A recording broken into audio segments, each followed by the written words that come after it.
Today's sports coverage of the National Football League brings us to Southern Nevada and Allegiant Stadium in Las Vegas. So good to have you with us, Mike Tirico and Greg Olson with you. We've got a couple of teams, Greg, that can make it happen with the defensive front. That's going to be a huge focus on this game. With the importance of the passing game in today's NFL, Mike, you know how great it is to be able to disrupt that timing and throw off the quarterback's rhythm. And no better way to do that than by being able to get after him, especially with your defensive line. You don't have to blitz. You don't have to bring a fifth rusher. Keep that secondary intact. If this defensive line can cause havoc in the pocket for this quarterback, it's going to go a long way towards slowing down what's been a very good offense.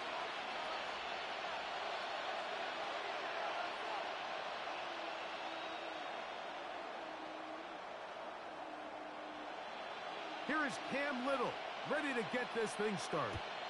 Off we go from Vegas. And no chance to return this one through the end zone for a touchback.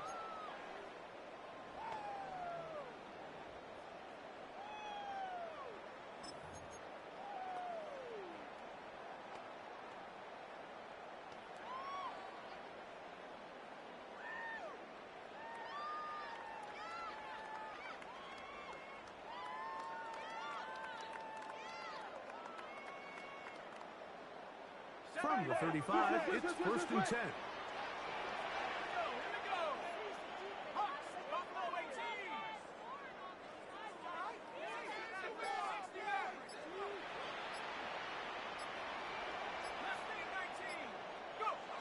From the shotgun, they'll throw to get this one started.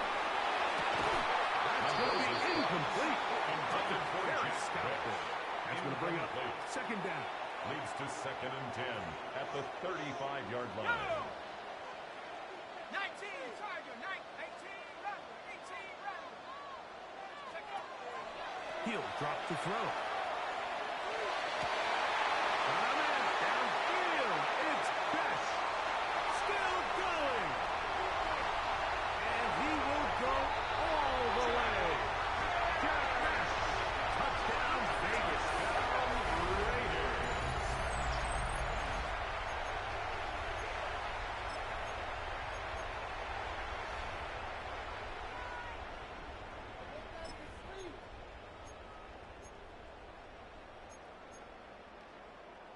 Now, a 2-point conversion attempt coming.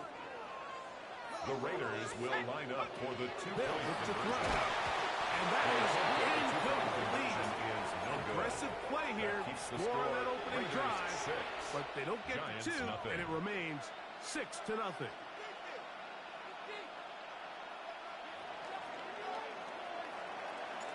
So the lead stands at 6-0 as this one is kicked off.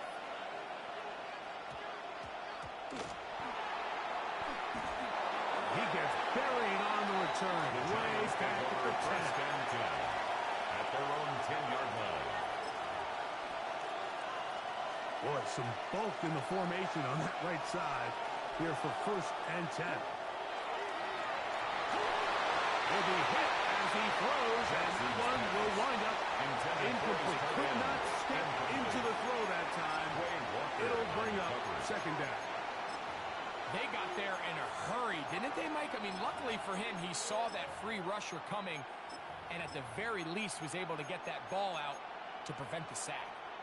2nd and 10.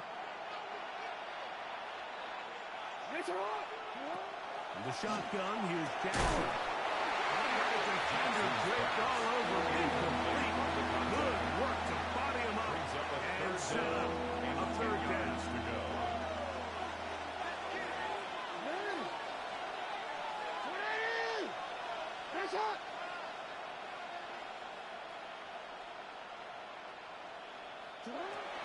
From the gun, Jackson. Forced to his right. He'll try to get there on the ground. 20-yard pickup there.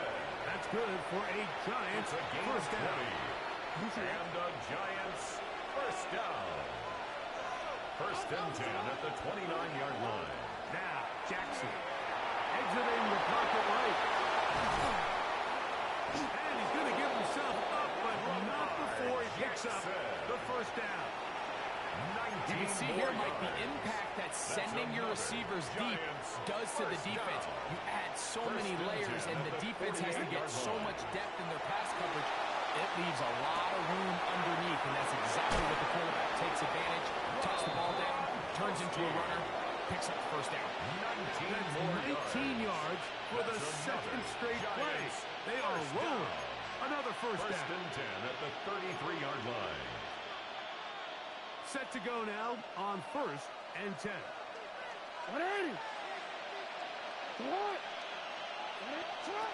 Jackson. Headed left. Buying time. He'll tuck it and take off. Nice job here by the quarterback, just understanding on these early downs, you just don't want to go back. So he's able to avoid the negative play, pick up a little bit, and mostly avoid the sack.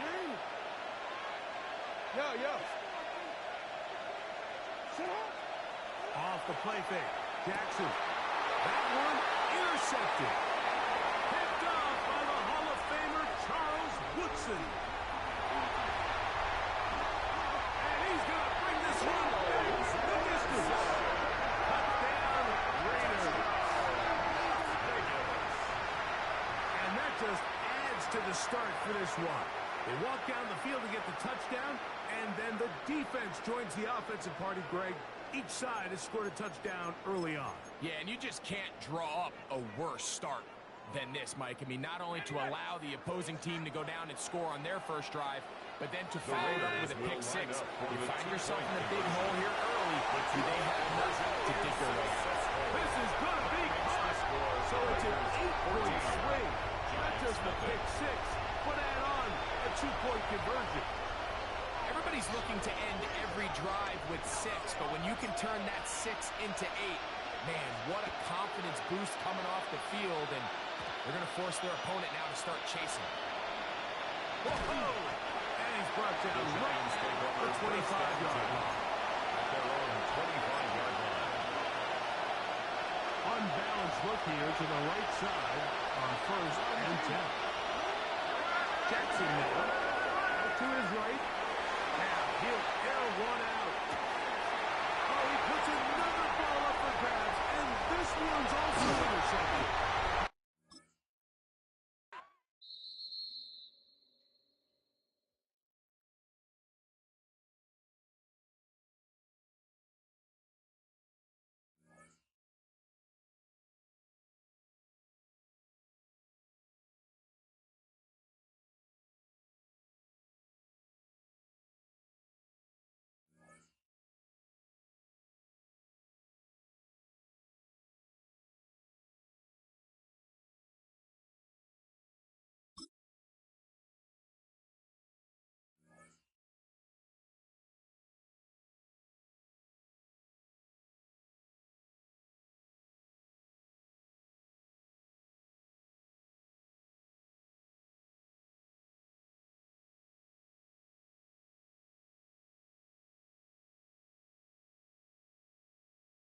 We are down on the bayou as you get a look inside the Superdome here in New Orleans. With Charles Davis, as always, I'm Brandon Gaudin. Now, Charles, you and I, we've done a lot of games together. Always seems like we're rehashing the same storylines. Turnovers, of course, always a big story. Quarterback play, running backs, yada, yada, yada. But getting ready for this one word kept coming to mind, and that's preparation. Well, it's critical to be prepared. Physically, mentally. When you think about getting ready for an NFL game, you have to wonder, what will they throw at us that maybe we haven't seen before? 2-minute drill, maybe different things like that. Got to be prepared. You're exactly right.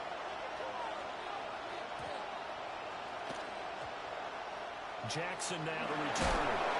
Shedding the tackle. With a well-placed kickoff, that's what these new rules can do for you. As he'll be backed up to start this drive. That return, it will not be on the postseason highlight reel. If you're the offensive coordinator, you've just changed your play calling because you thought you might have some field to work with. Instead, now, you've got to call plays that won't make mistakes. He completes it to Beckham. Still going. Odell Beckham. And all the way in for a tractor touchdown. Odell Beckham, 93 yards. And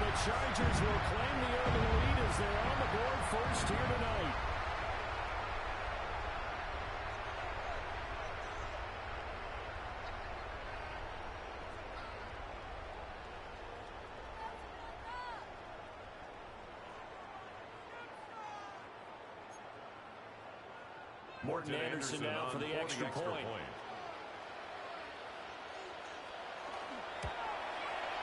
And the Chargers grab the 7-0 lead. Good.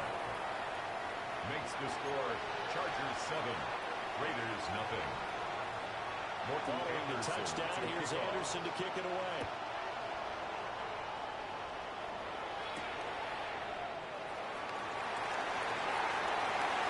A good return up past the 30. The Raiders take over 1st and 10 at their own 37-yard line.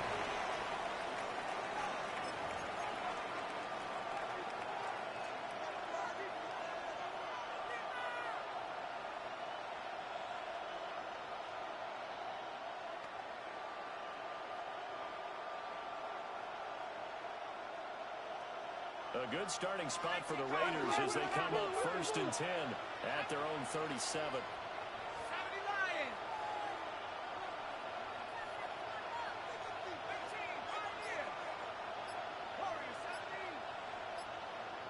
Go. Throwing to start the drive. Mendoza. Shifts past him. And he'll be stopped right at midfield. Nice way to start the drive. A gain of 12 and a first down. 12. First down, Raiders.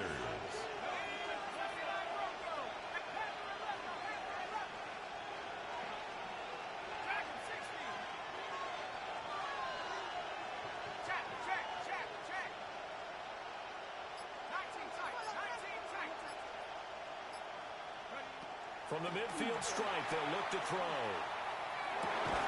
And that's going to be incomplete. Too tough to hold on to that one. It's second down. Ashton Genty.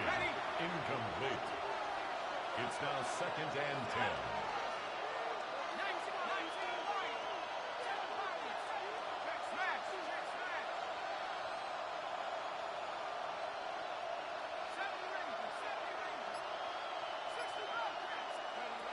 Operating from the gun, Mendoza.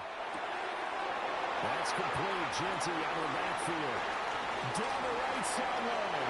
And he'll take it into the end zone for a Raider touchdown. Touchdown. Ashton Genty, 50 yards. And the Raiders are able to strike back quickly with an opening touchdown of their own. Well, go ahead and strap in, partner. Less than 2 minutes in, had the score on the one side. A quick answer, though, to get the equalizer. Sometimes you get that sense of urgency that ratchets up. When you give up an early touchdown like that, you just know you're like, okay, how do we go back and equalize things? Can we get it done fast? And they absolutely did. Essentially, we're back to even, aren't we?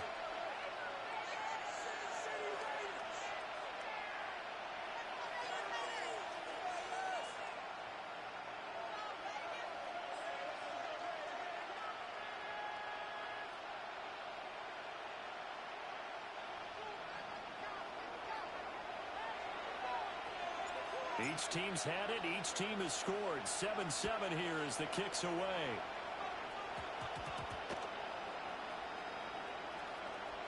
Jackson now to return. And they will be backed up to start. A big hit there on the return. Stops him dead in his tracks. Well, not exactly a banner return, so he doesn't give his offense a whole lot of room to work with. They've got to go a long way now to try and score some points. I do know this from experience. There will be a few comments muttered his way by the offense as they head out on the field. He's going to walk one deep left side here. And this time will be intercepted. And the Raiders are going to get the football here at their own.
Welcome to Baltimore's Inner Harbor.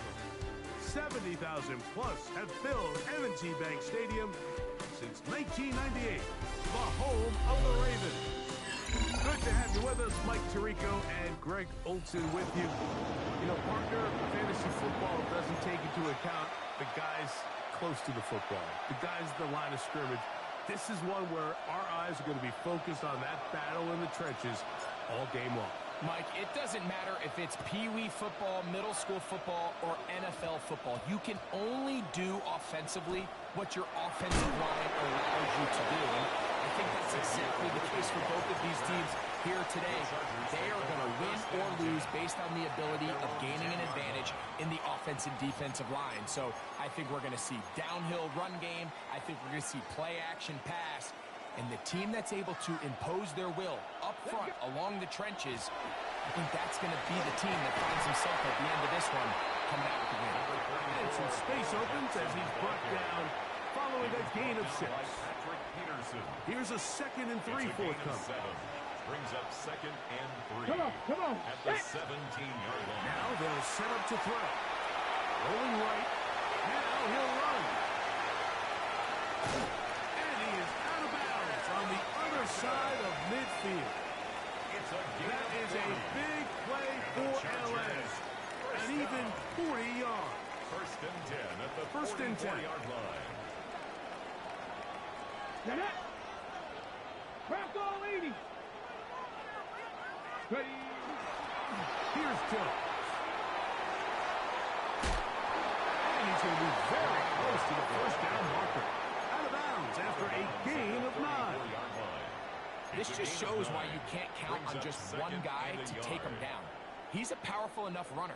You got to have guys coming in support when that first hit is made. It takes a team effort to stop him, especially once he gets going.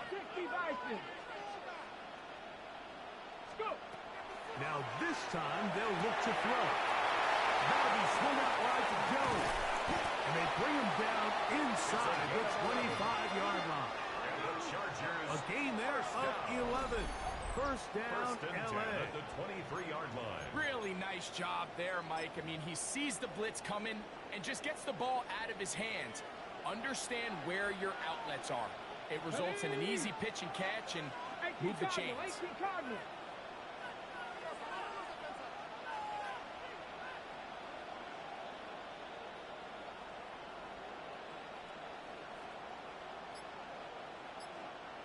Now the Chargers will use the first of their timeouts, and they'll get a chance to talk things over after picking up that 1st down.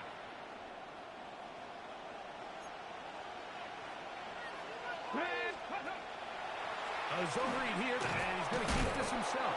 And that is going nowhere in a hurry. Finally taken down well behind the line. By the time the defensive backs had come downhill to get involved, we knew there was just no way he was going to get himself out of this. It just shows, Mike, how long he was flailing around back there, that by the time he actually went down, everyone was behind the line of scrimmage chasing him. For whatever reason, when the ball was in the air, Mike, it seemed to me like he was almost having a little trouble tracking it. I'm not sure if that's what allowed the defender to catch back up, but ultimately it was the contact at the catch point that causes the incomplete, and now he's going to bring up 3rd and real long.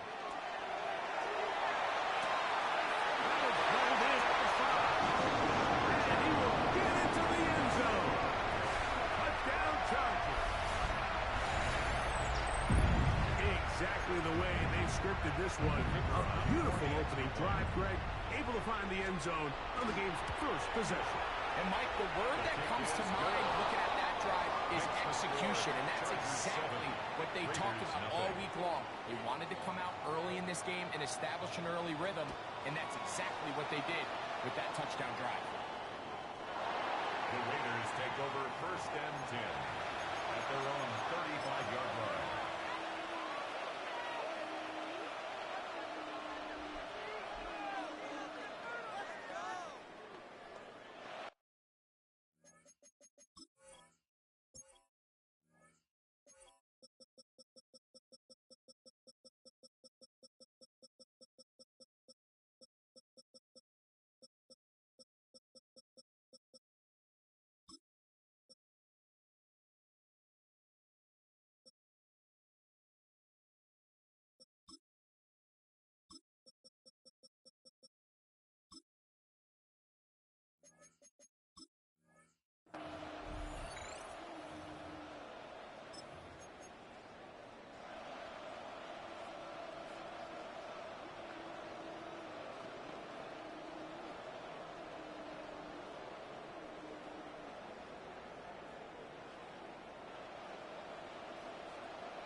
to throw. He finds beauty on that one. And he'll be dropped down just shy of midfield. Number 3, Jerry Jeudy. A gain of 14. And the Las Vegas first down. He'll look to throw. He's got the golden domer. That's Michael Mayer. And he will score. Michael Mayer. Touchdown, Las Vegas.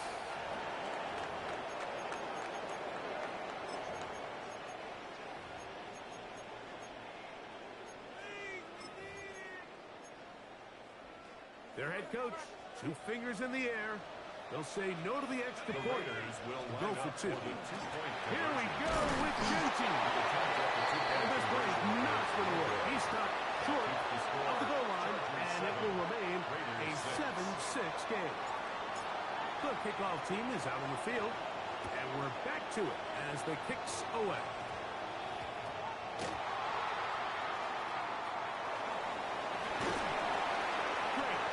There by the kick team. He's down inside the 10-yard line. The Chargers take over first and 10 at their own 7-yard line.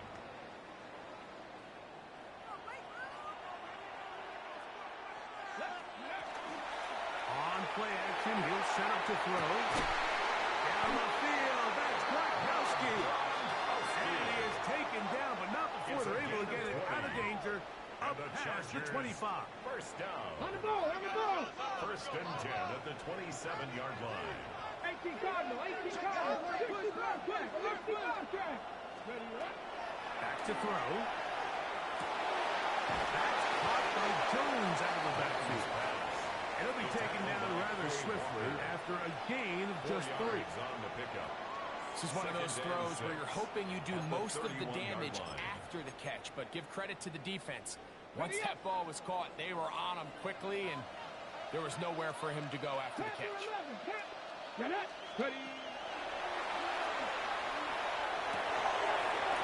over the middle and find his running back.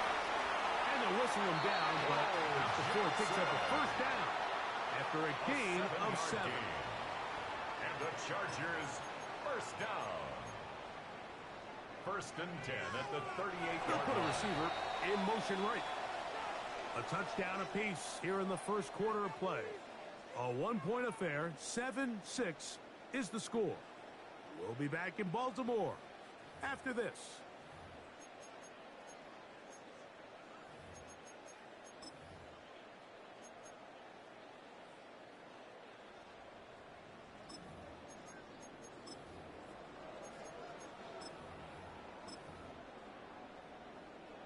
So, first and 10 here now at the 38. They'll look to throw again. A very quick throw there, but not on the same page with his target. That's incomplete. Up until that incompletion, they've done a really nice job on this drive, Mike, picking up fresh sets of downs. And typically, throwing the ball on first down is a great way to do it. But now they find themselves in 2nd and 10. Do you keep it in the air and try to get the first down here? Or is the idea to just make 3rd down manageable and take your chances picking up a key 3rd down? They'll have a first down. It's a gain of 28. 33-yard line. Come on, come on. Hey! 70 Timberwolves. 79 Broncos. Back to the air one more time. Off-balance throw. It's complete. And he takes it down to the 15-yard line. That's another first down, another big play. The defense has some issues. Gain of 18. First and 10. The thing that jumps out to me the most, Mike, is just how often the quarterback is able to throw the ball to his first read in the progression. So hats off to the play caller. Him and the quarterback seeing the game through the exact same set of eyes, and there is a lot of room to operate. On the run to the right. And he's in.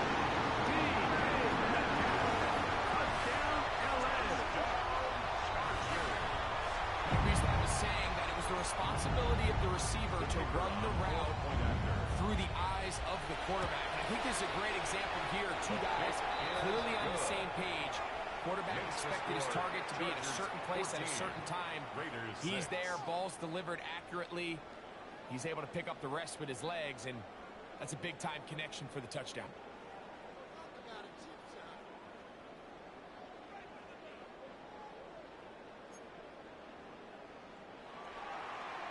Both teams ready to go once more as the kick's away.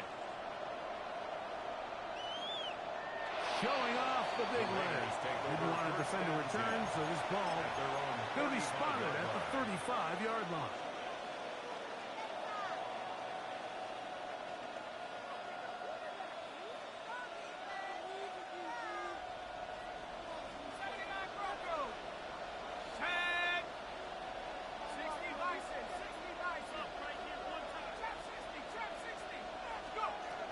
They'll come out throwing here to start the drive. Contact incomplete. Good job defensively to meet him just as the ball was arriving. It'll bring up second down.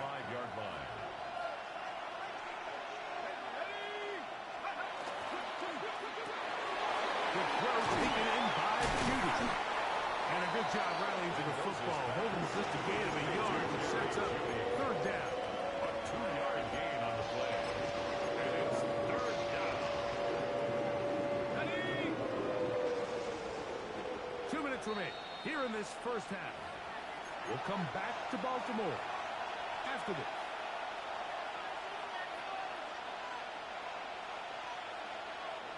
Third, they need 8.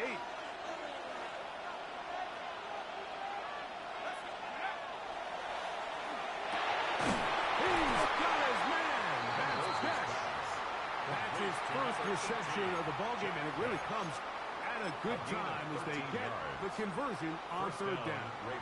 Third downs, Mike, those are quarterback downs. Those are the downs where you tend to find yourself in a must-pass situation, and that's where the top guys in the league are still capable of overcoming it. So throw the ball downfield, be quick with the ball. Winning on third downs, that is a recipe for success. Second down, they need 3. Brings up second and 3 at the 44-yard line. They'll look to throw yet again. This pass by Judy. And they'll take this down inside the 35.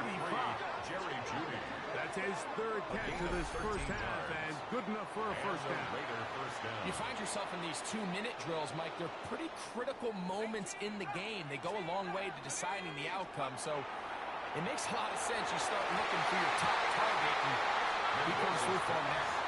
There's a fine line between trusting your arm and having a little bit too much faith in your arm, right? I think this was one of those situations here, Mike, where there was nowhere to go with the ball. He tries to fit that one in there anyway, and he's lucky that it just falls incomplete. And he's got about 5 on this one before he's out of bounds. And they're set up a little bit better for third down.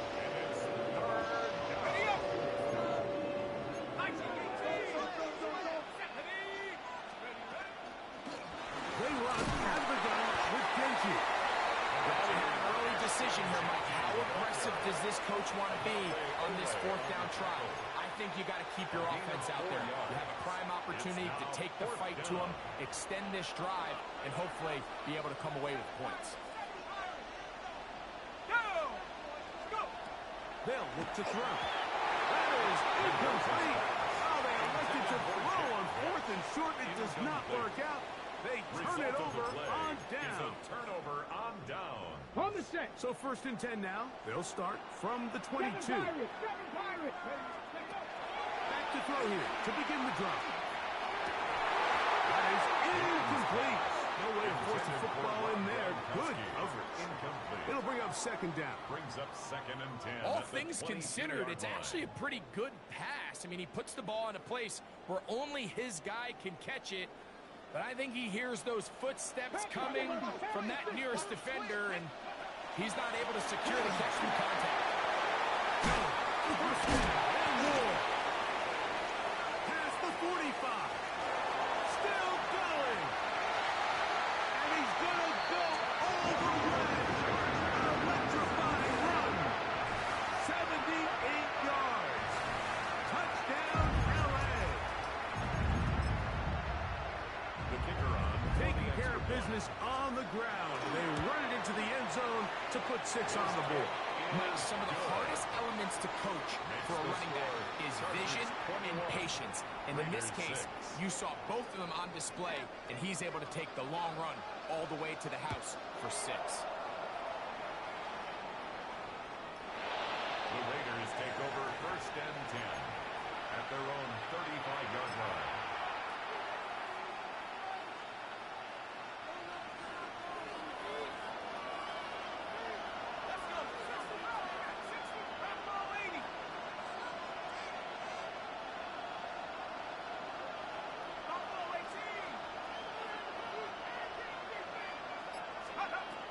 He'll drop to throw. He's got the tight end man. And he'll wind up getting about 7 yards as he is forced out of bounds. Out of bounds. Here's 2nd and 2. It's a gain of 8. Brings up 2nd and 2.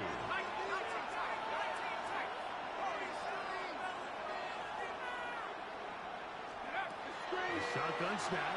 He'll look to throw. A throw left side. But it's going to wind up being We talk about a quarterback getting bailed out. Man, that is a pick all day long. And as this defender enters the huddle, you see a bunch of his guys hitting him on the helmet. But I can promise you, they're saying, next time, you got to come down with that one. He gets that complete to his tight end man. And he's out of bounds down inside the 35. A gain of 26 yards. To break the huddle, coming up now for 1st and 10. 19 Tiger, 19 Tiger. 19 Lion. 18 Rebel, 18 Rebel, 18 Pioneer. Out of the gun, he'll throw. Down the sideline. And he is out of bounds at the 4-yard line. What an important sequence this is, trying to get one of those scores back before halftime in a great spot. 1st down and goal. That one thrown behind his target, and it'll be incomplete. They let a golden opportunity slip away on that one. That's the matchup that they wanted. They just couldn't quite capitalize on it. Line of scrimmage remains the 4-yard line. It's 2nd and goal. Into the hands of Judy on the right side. And he'll take it on in. Jerry Judy. Touchdown, Vegas. You know, we spent so much time talking about the heroics of a game-winning drive to end the 4th quarter in 2-minute mode. Well, let's talk about 2-minute mode now at the end of the 1st half. It might not be in walk-off fashion, but I'll tell you what, executing that here, going into halftime, changes this entire game. You just have to find a way defensively to step up there and get a stop. It's one thing to give up 6. You allow a touchdown. But now dig deep, man. Get a stop. Looked like there was some confusion, and offense is going to come away with 8. And we will not have a run back here. It's a touchback, and we'll come out to the 20-yard line.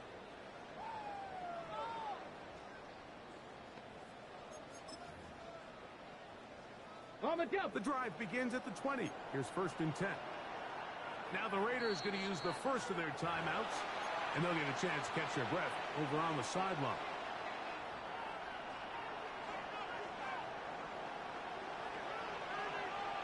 They do try to run it out as they start on the ground. And he's going to be taken down as time runs out on this 1st half of play.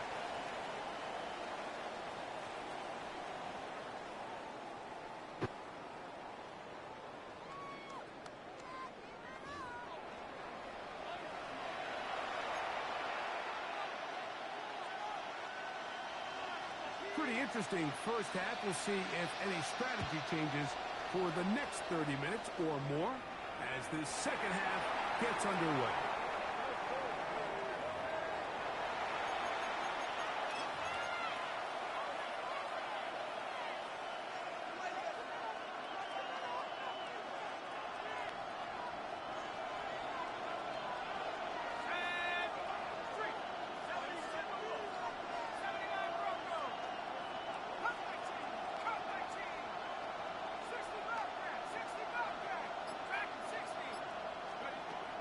Throwing now on 1st and 10.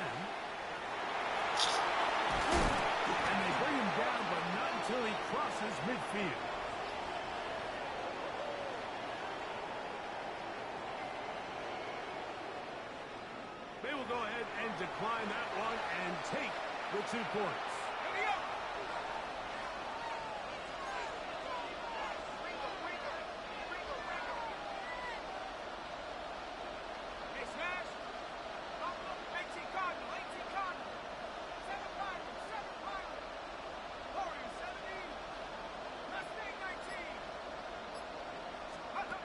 To the air now on 1st and 10. Moving to his right. A lot of chances on that one. It was bouncing around, but it falls incomplete. We'll try again. It's 2nd and 10.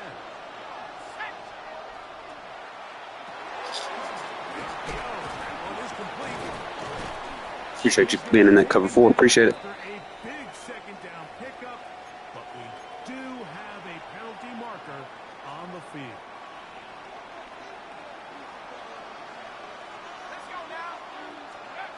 Now they'll set up to throw. They'll try to set up the screen to Genty. Come out in that defense again. Come out in that defense again. They will finally run him down. Come out in that defense again and get cooked. And a much-needed one as well. And even 30 yards. First down, Raiders. We see so many wide receivers in today's NFL that almost resemble more of a running back style. When they get the ball in their hands, not only are they able to pick up big yards, they're able to fight through tackles and make people miss. That's an element that a lot of offenses are searching for. Takes a lot of pressure off the quarterback. On 1st and 10, they'll set up to throw. They'll find Genty out of the backfield. And he's going to be brought down just outside the 10-yard line. These two moving the chains themselves. A gain of 14 and a first down. First down.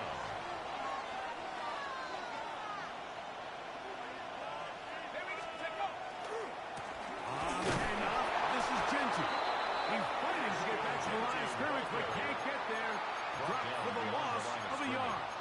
It's a loss of A a loss yard. was definitely not something they had accounted or budgeted for in this spot. And now, I think it really limits what do you feel comfortable dialing up here on 2nd and goal. Thrown quickly on the RPO to Bowers.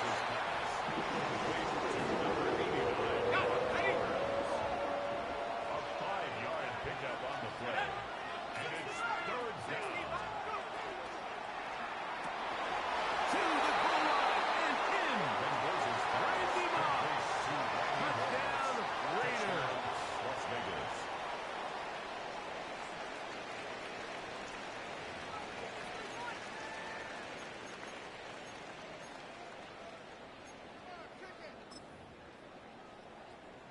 Now, a 2-point conversion attempt coming.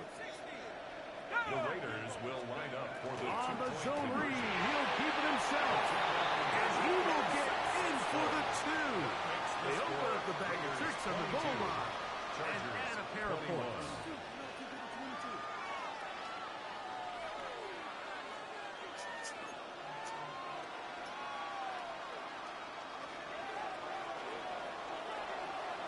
The kickoff team is out on the field. And we're back to it as the kicks away.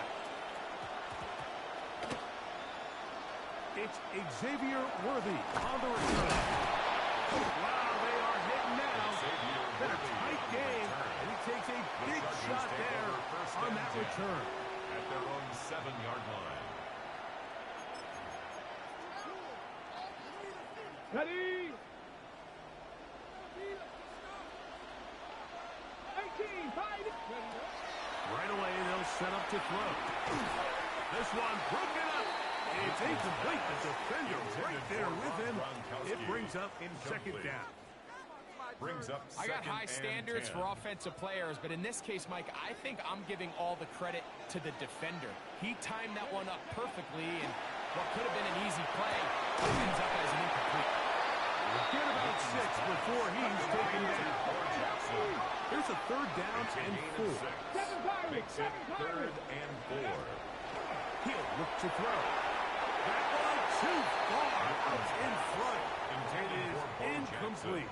Incomplete. It's just so hard to be a good offense in the NFL, Mike, when you are not good on 3rd down. Your inability to extend drives, it either puts a lot of pressure on your coaches to be aggressive on 4th down, or simply punt or make a field goal. You have to maintain possession and give you more cracks to score touchdowns. Years ago, people would have thought you were crazy to go for fourth down on your side of the field, but that's not the case anymore. We're seeing it more and more often play out across the league. In this case, not a bad job by the defense. Nowhere to go with the ball, but he's able to find some space with his legs, and he's able to pick up the conversion. Finding room at midfield. And they will bring him down on the other side of midfield. A big play and a much-needed one as well. 36 yards. First and 10 at the 42-yard line. A fresh set of downs to work with. It is first down and 10. Go! 18 Cardinal, 18 Cardinal. So, 3 quarters now in the books. This is Madden Ultimate Team on EA Sports.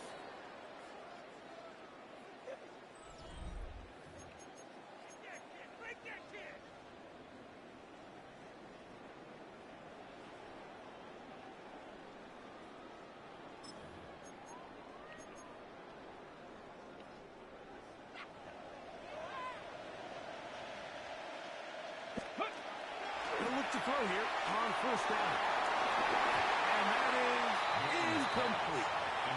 DK Metcalf was the intended target. It's second down by Patrick Peterson.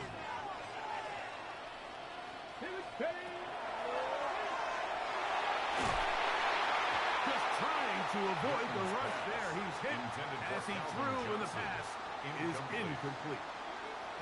So this is where it gets really challenging as an offense. You find yourself trailing late in the game. The defense can play you one-dimensional. They know it's a pass-first situation, so extra defensive backs, the zones and the coverage are a little bit tighter and cloudier, and he's having a hard time finding any open windows downfield. And that one's incomplete. They really ratcheted up the coverage there, and they force fourth down. Every so often, Mike, you can see these offenses, and it looks like the passing game gets a little bit too predictable. And as the defense continues to flood the back end of these zones with extra defenders, they're continuing to force this quarterback to not only make some difficult throws, but to put the ball in harm's way.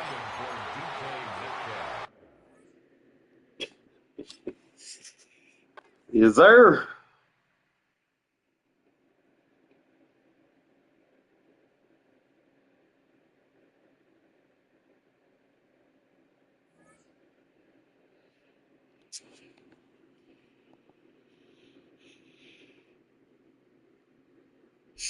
All I had to do was take that triple option away from him, really.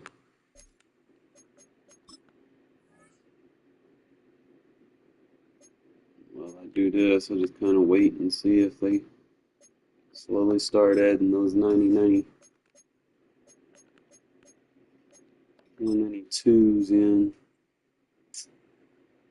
They in there, but I don't got that bread. I need them to be for like less than 10.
All right. I ain't gonna buy that. I only need 5 cards. But trying to get them for like 10. 10 to 15.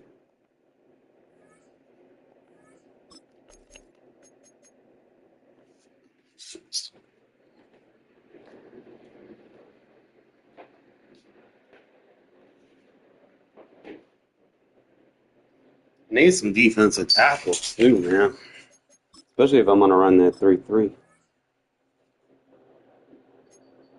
I can get some defensive tackles cheap. With some solid abilities. The 3-3 could be potentially.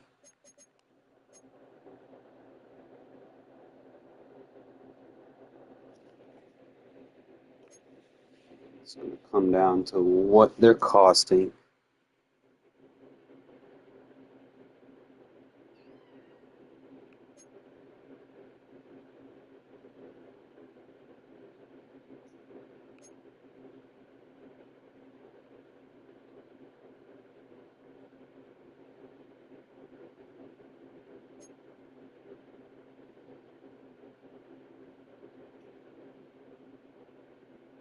You get a Kobe Turner for like 200.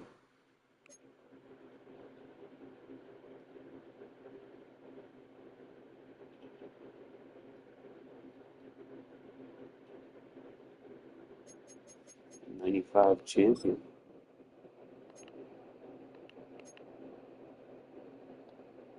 A little slow.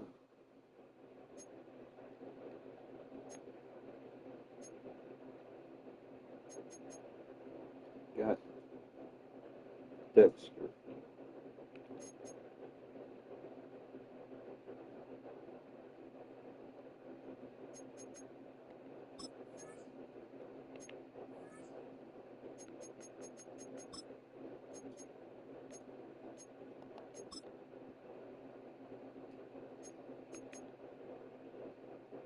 Run stuffer. Relentless.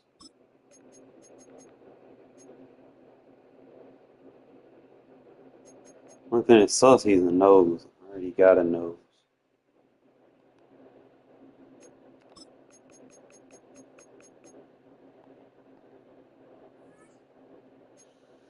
What good do it do me? I need like speed rushers and shit.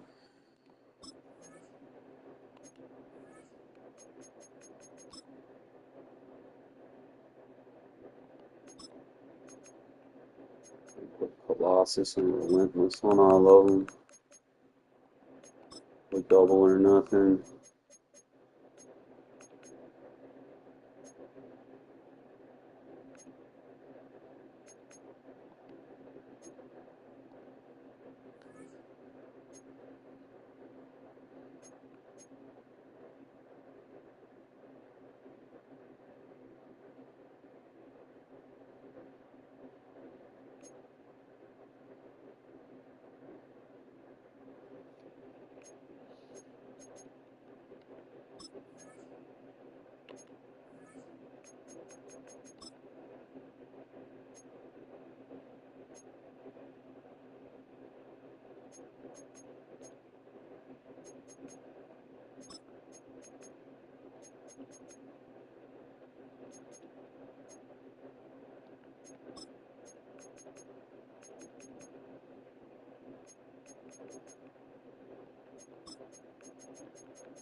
By the way, it's still going to cost a lot of coins to put on the field what I need on the field.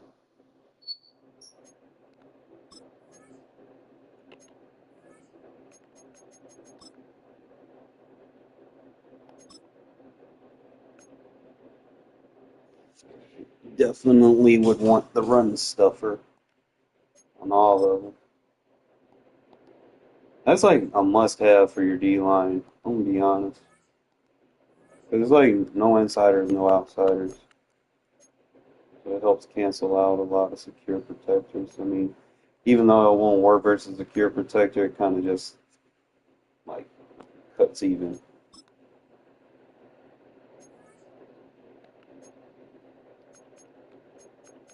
feel like it's a must. Anyone you have on the D-line need to have it. Especially without my way. You can't get reinforcing.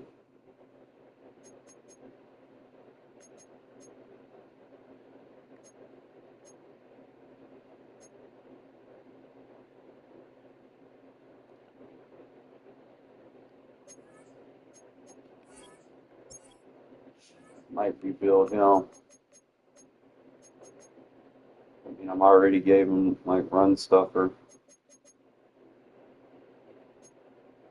You really don't even need that, to be honest, if he has dual threat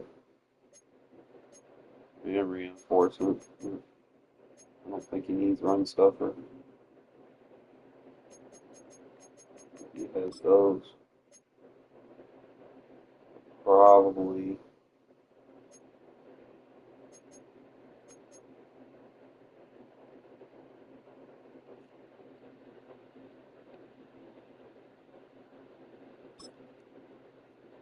It just depends.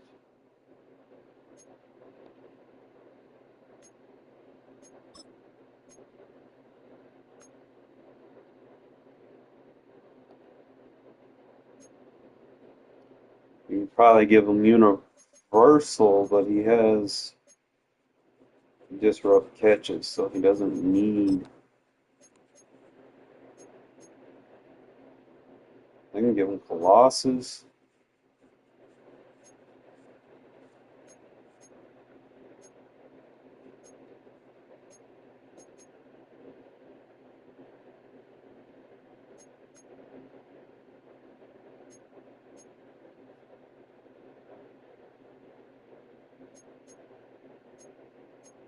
It just depends if you really pair with it for real.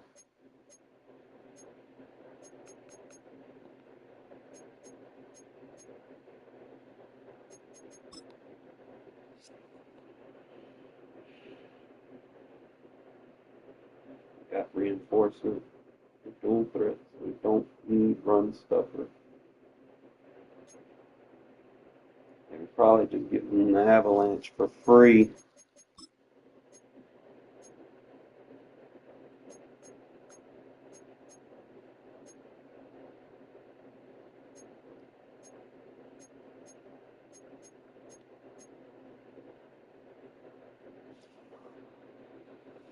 If they had like a fucking legend selfless, that would be the move.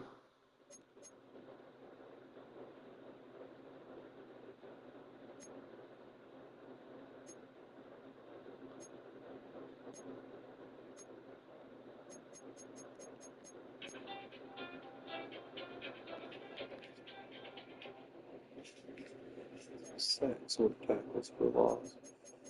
I have to take run stuffer off. I just don't know. We already have dual threat.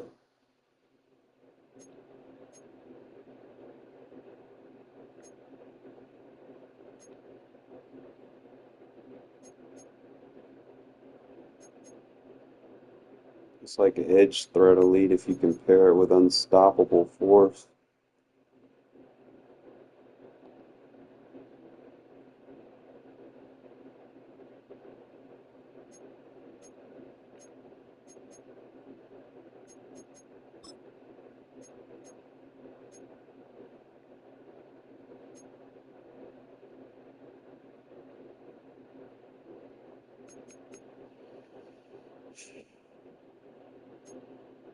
And it covered a lot.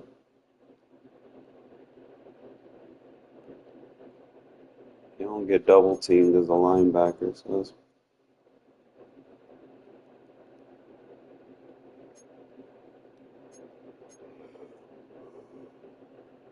don't need a coverage-based ability.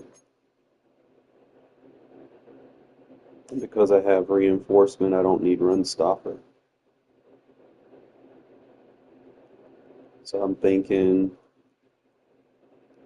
with dual threat, I don't think I need unstoppable force either.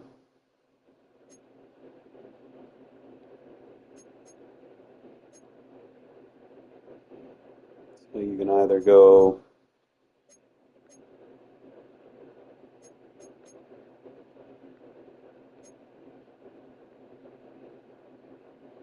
fearmonger, I guess.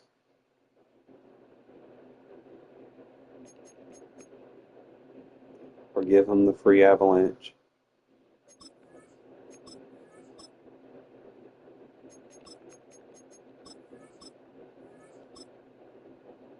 I think that's better. Double check Jacoby Dean. He's the same thing. If he has the reinforcement and the dual threat, you don't need that. So we can take avalanche off.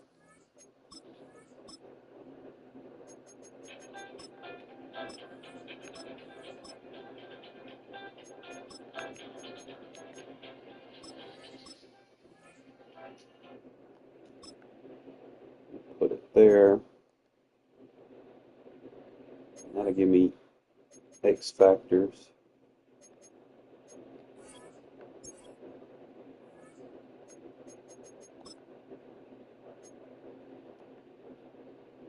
See, he don't get reinforcement, but I could put the X factor there, and then he won't need out my way. He already has deflator. Forces Supreme extra pop.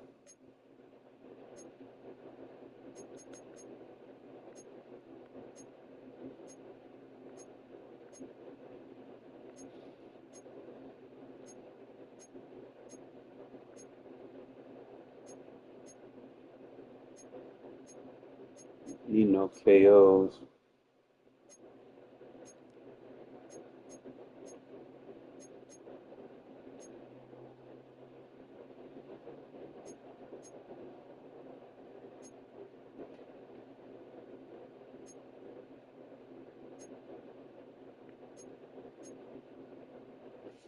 Probably give him my Lurk Artist, I guess.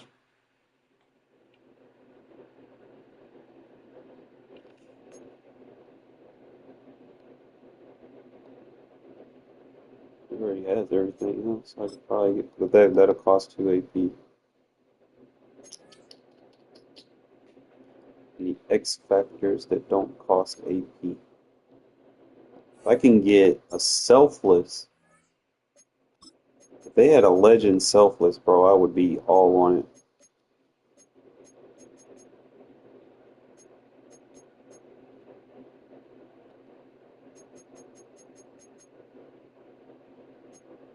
He has run stopper.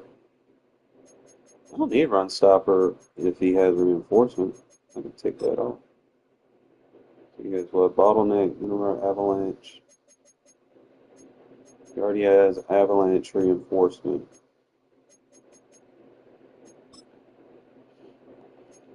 He already has zone pop. I'm going zone. I don't need universal. And give him bottleneck. I'm just keep that as is. That hurt me.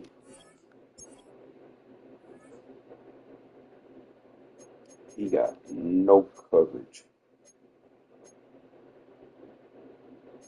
He's just a straight hitter. So I could put a coverage X factor on him. Probably give him like shutdown.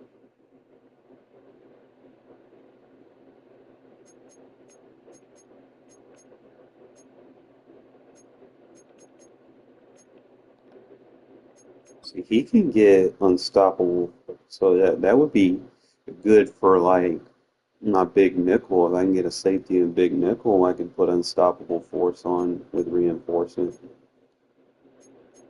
That'd be a nice little stack if you blitz with your safety a lot. See, I could put it right there, put reinforcement. But he can't get unstoppable force, so he would have to pick it up right there. But you would need like the legend version, which I don't think he can get.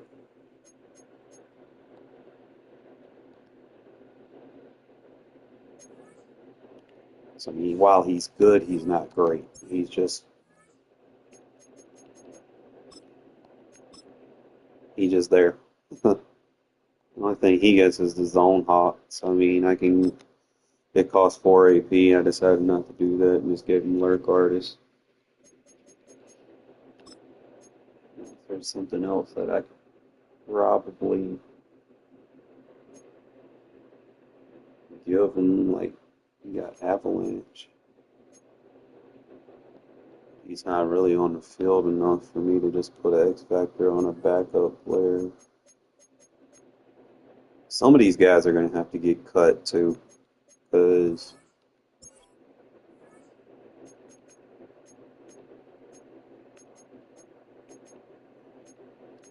he gets Enforcer Supreme, but I ain't got enough to give him the extra pop.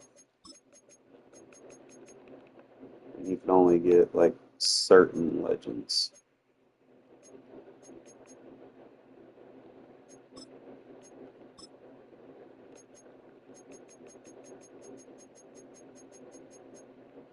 Really, so you have to pay for the Enforcer Supreme, or if you choose to go with extra pop, I think you have to pay for it too.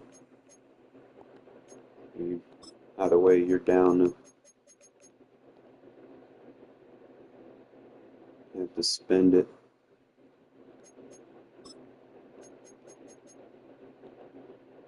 I'm not really trying to spend no AP on no players. I mean, I'm probably going to end up getting rid of him. Probably going to get rid of Landon Roberts. Ain't too much I can do with him. He doesn't get a lot of buckets either.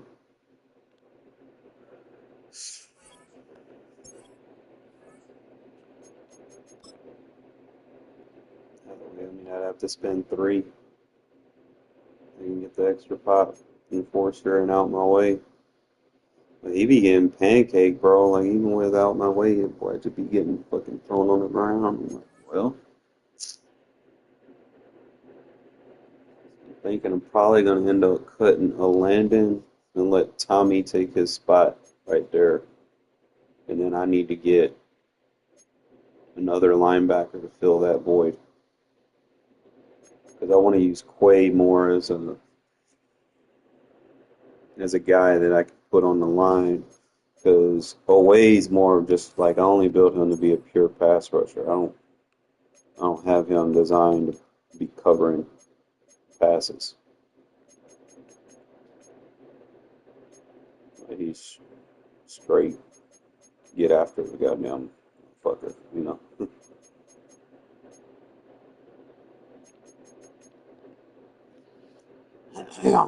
So the other guy I have to put on the field has to be, you know, either a combination of Kobe and Quay, because they're both built the same way. You know, it just comes down to the power and finesse. Let's see. That's what I'm going to base everything off of.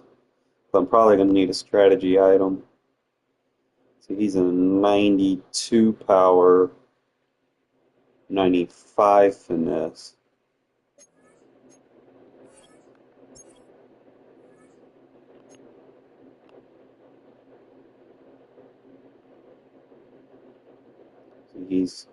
Kobe's probably gonna be better for that role.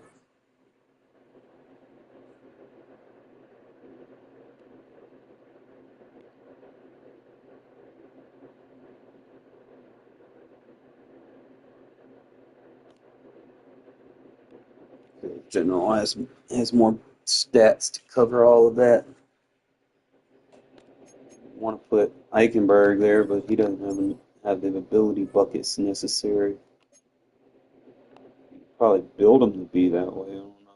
Yeah, you don't have enough power or finesse.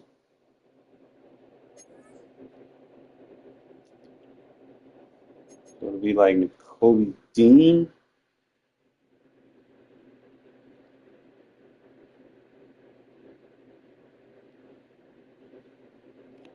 And I got to get these 2 defensive tackles replaced. What? I don't know, but I definitely need to replace them. But let's start one area at a time, and we just go try to buy these 92 edges for like 10 to 15.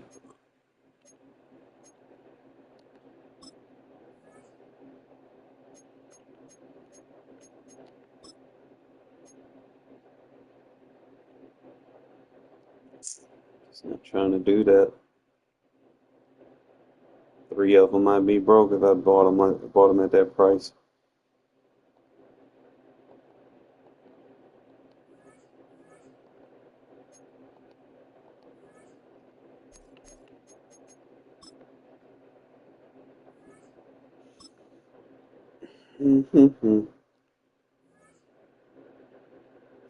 Either way, I still need a linebacker that can cover.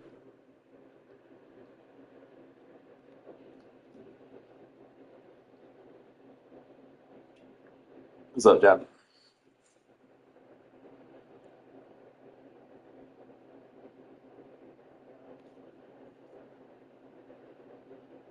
Just west of the world-famous Las Vegas Strip, we're at the site of Super Bowl 58, Allegiant Stadium, here in Las Vegas. Welcome to the booth, everyone. Mike Tirico and Greg Olson, all set for a good one. I'm not sure yet. I haven't seen the playbook. Interesting things, because you talk to both coaches, they've schemed, plotted all week, and the question becomes, who's got the plan that's going to fit against this other team? Well, that's always the question, and I think if we really got honest responses from some of these play callers in pregame, I think they're not even quite sure. Everyone goes in feeling really good about the week work. They feel really good about where they are from a game plan perspective. But now, can you adjust? Can you find the elements of that game? That's why I always have a good run defense. For having success in this given game. That's the key. No, or unspendable.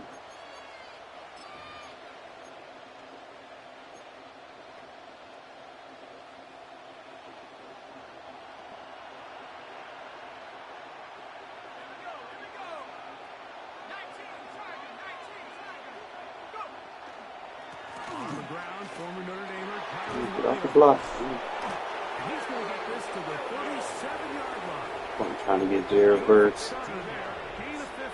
Another guy that can seal that edge. You should see the AI pancakes in this. Pick up a nice chunk to get this game rolling. Line of scrimmage is the 37-yard line for 1st and 10. They'll throw out of the gun. Oh, there you go. Oh, I love match coverage. That's why I love match coverage, boys. Yeah, throw them off.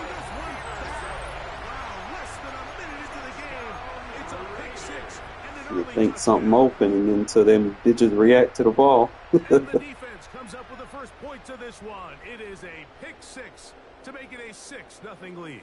And Mike, we talked all week which offense was going to be able to strike first and play with the lead. Well, the defense, they had other plans. They're able to put the first points on the board. Those are. They get the 2-point conversion. What a start to this one. An 8-0 edge. Yeah, but you gotta have people that are willing to accept how I run things, you know? Like, I've watched other people run leagues, and them bitches, like, fall apart. And it be the same shit that I try to prevent. I'm like, man, you can't do that. By week 3, your league gonna fall apart. Well, shit, not even week 3, week 2, the bitch fucking getting disbanded. Like, man, you can't sit there and just let people do whatever the fuck they want like they're playing by themselves. You can't do that. You got 32 other players. With 31 other players, you know, and you can't do all that extra shit.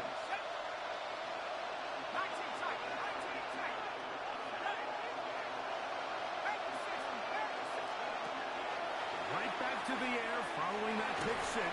In trouble, and he's going to be taken down. I love this versus empty, man. This is like my new go-to. Like I said, I just got to get those defensive tackles, man. This could be potentially one of the best, if not the best, gun empty defense in the game. Because it stops a lot of the cheese shit, like the RPOs and the QB draws that people want to run. I'm not sure if you're going to be able to run this in regs because the defensive tackles aren't going to be as fast, but definitely for mud it's good. You have to improvise in regs and probably put like you know, backup edge rushers in those 3 tech positions. And that is incomplete. The offense just couldn't seem to get anything going that drive. They knew they had a My long experience, lead based on over me position. knowing that people like to take off with their quarterbacks, Want to pick up that first down. with See if the you can Jackson capitalize darts some and momentum. Lamar Instead, the Jacksons. errant throw I was like, man, I need a defense that's going to counter that. punted away. This returnable from inside his own 40. That's a very nice return.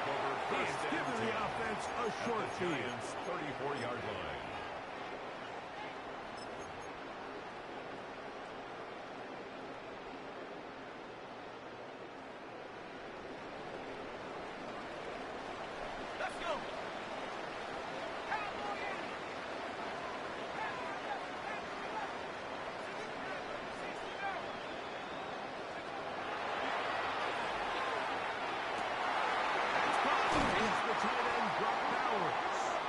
And he's going to be out of bounds, but they are in the red zone, inside the It's 20. a gain of 16 yards. 16-yard And the pickup Las on that Vegas one.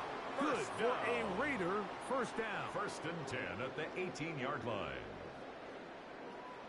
Ready, ready. 6. Tight. 18, 19, Tiger, 19, Tiger. Go. In the red zone now. He'll drop to throw. This is Like, come on, that was not his movie. Damn, those are hot little ass things. as they look to draw closer, and perhaps put even in this one. So often, Mike, defenders are just happy the ball ends up in his hands, but not this guy.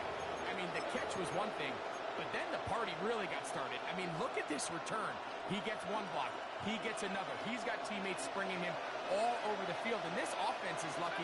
This didn't go all the way back for a pick 6.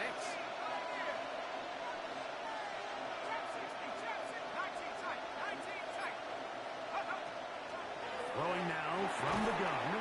That one incomplete. The defender right there to make the play. And it's 2nd down. Incomplete. Sometimes it's those Brings up footsteps. 2nd and I don't 10 care how at the long you've been playing 24-yard or at line. what level you've been playing at. And that defender's bearing down. You really get a good idea of what guys are willing to go through contact to secure a catch. And in this case, what guys are down for it. Now they are in business. That's the only thing I hate when they get in that animation. You can watch your tackle while they're still animating it. It's fucking stupid. And that's a nice grab for his first catch of the game, Mike. And he's someone that the play caller has told us he wants to get him early touches, get him a feel for the game. Nice job there making that happen. You gotta get over there. Wilson. Touchdown, New York. Touchdown, Giants. Their head coach, 2 fingers in the air. They'll say no to the extra The point. Giants Go will for line 2. up for the 2-point conversion. 19, They put Wilson in motion.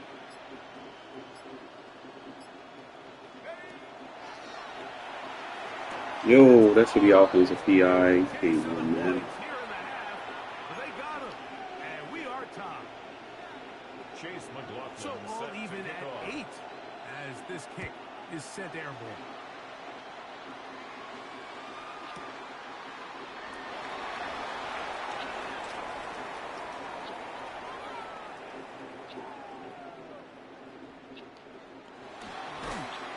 And no return here.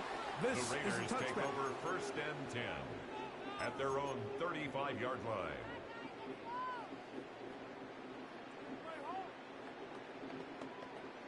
ready, break. 6, let's go now. 72, move. 75.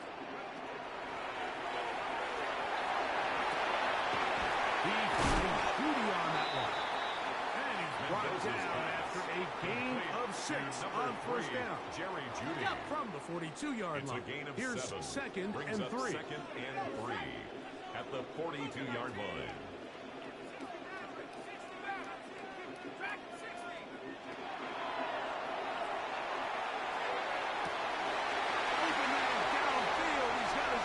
Keep showing blitz, bro. You go over your head.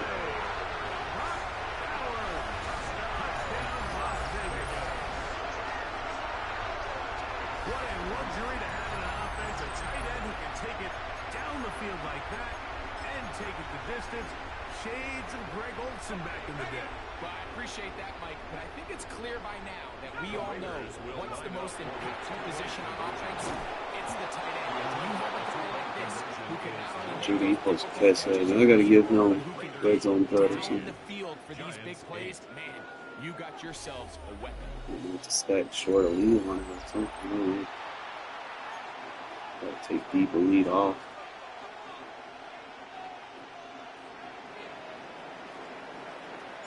Both teams ready to go once more as the kick's away. He fields it at the 8. He'll be out of bounds just past the 25. First and 10 at their own 27-yard line.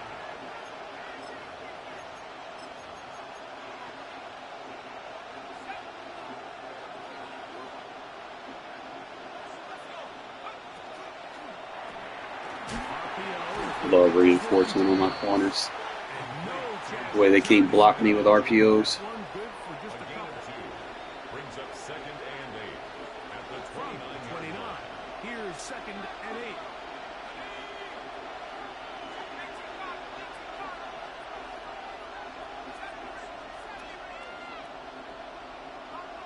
They put Wilson in motion.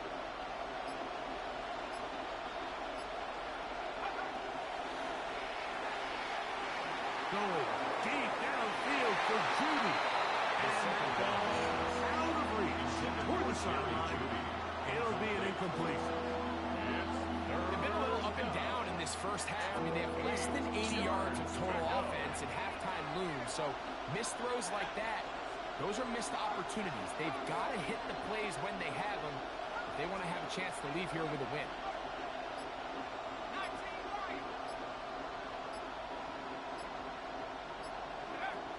On third down, they'll set up to throw. Now pressure gets there. Down he goes. You're starting to see in these passing situations like this defensive line is starting to have their way against this group up front because right now their pass protection is breaking down and his quarterback's paying the price for it. They do indeed snap as they'll try and throw. Phew! That's over the middle and intercepted. That's the linebacker. Oh yeah, that's it. You can outrun gun empty on that defense. This works even better than my dime. Decision on fourth down to try to go for it. Instead, it goes back the And other that says a way lot. for a pick six. Yeah, and anytime you go for it on fourth down, you're saying, hey, we don't mind rolling the dice and taking some chances. In this case, it backfires. The defense is able to capitalize, and they take it all the way back The the Raiders other way. will line up for the two-point conversion. This is going to be caught. So it's an 8-point swing. Not just a pick six, but add on a 2-point conversion.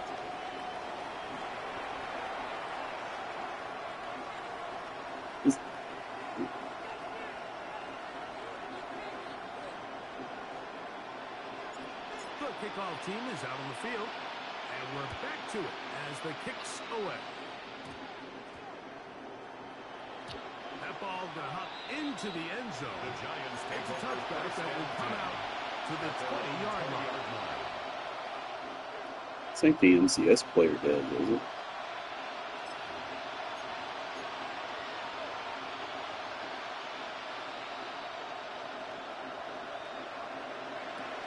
They'll try to power ahead with the ball. And he managed to break a tackle, get this forward for a couple. Second down. It's a pickup of 3. Brings up second and 7.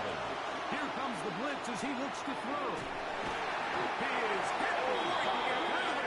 And down he goes.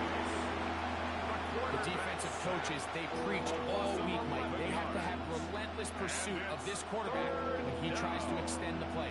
So often it results in a great play for the offense and a big pickup. This time, because of that pursuit, it leads to a big loss. Work to do following the sack. It is 3rd and long. They'll look to throw. And that is incomplete. And this offense just cannot hit No, put me the ball, bro. on 3rd down. If you ask any offensive play caller, See what you do. the importance of 3rd down, maintaining possession, making the defense stay on the field and have long extended drives.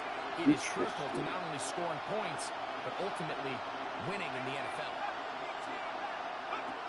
They will indeed go as they look to throw. This pass caught by Judy. And he's going to have the Giants first down. It's a big letdown defensively. They allow him to convert on 4th and long.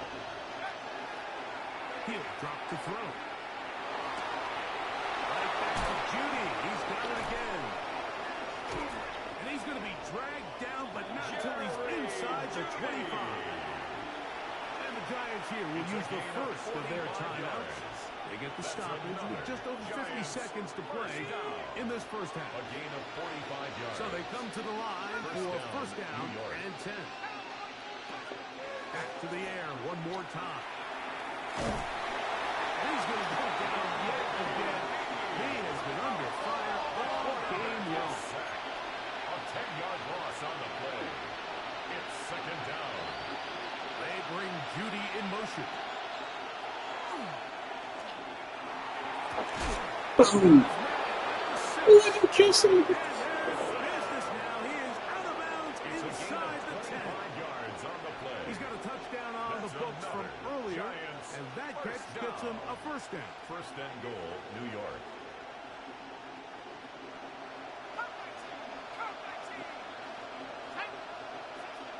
Man in motion, heading left.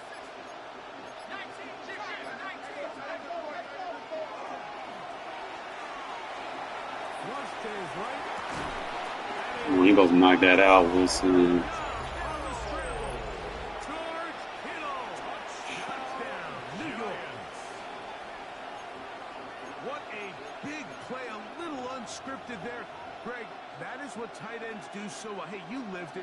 What are you thinking when the quarterback's on the move out of the pocket? Scramble drill is the most difficult play to defend down here in the red zone, Mike. It stresses the coverage so much.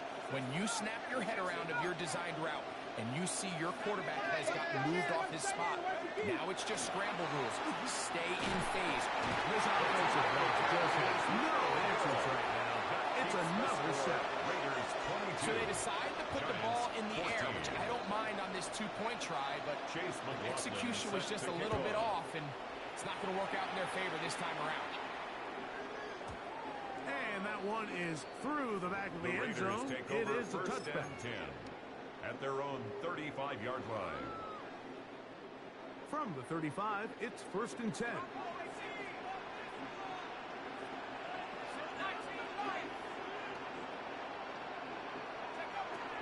They'll come out throwing here to start the drive. He's got his receiver, and that's Jack Bell. And he's going to be brought down up past the 45. Now the Raiders going to use the first of their timeouts. Buck says 25 seconds till halftime. At the 47-yard line.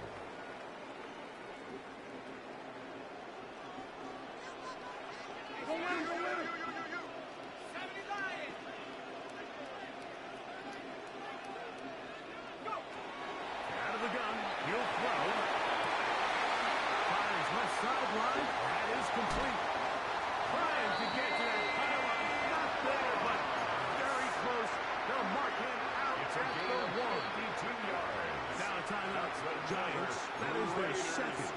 Clock will stop with Play stupid games, you win stupid prizes, my friend. Better learn how to play defense.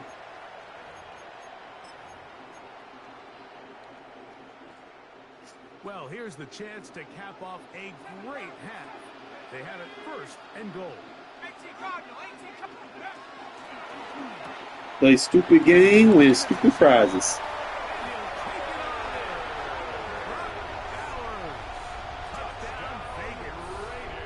That's his second touchdown so far here in the first half.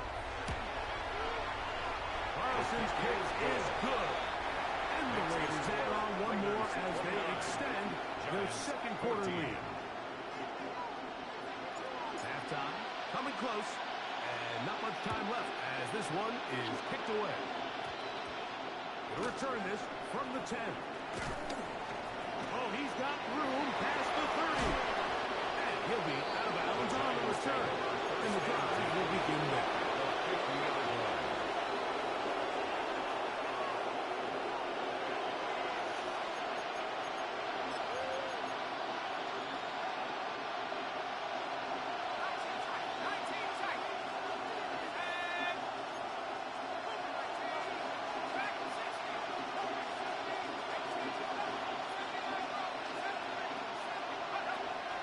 Throw here to begin the drive.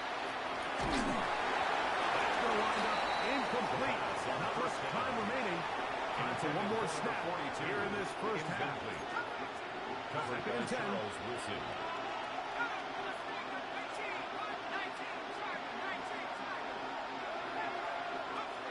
From the 50, he'll set up to throw. This one taken in downfield. It's the fullback.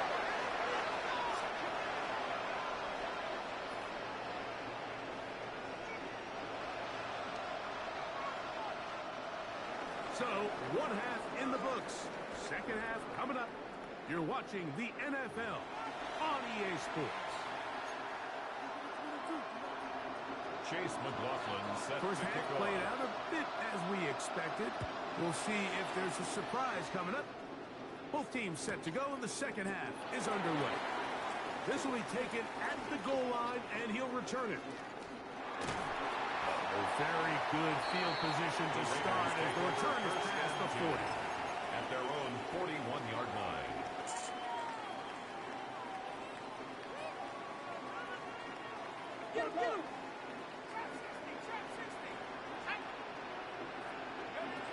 To the air now on first and 10. He's close to a first down. To gain a 9. Nice pitch and catch on first down. A gain of 9 brings up second and 1 at the 50-yard line. Ball right on the 50-yard line. Here's second and a yard.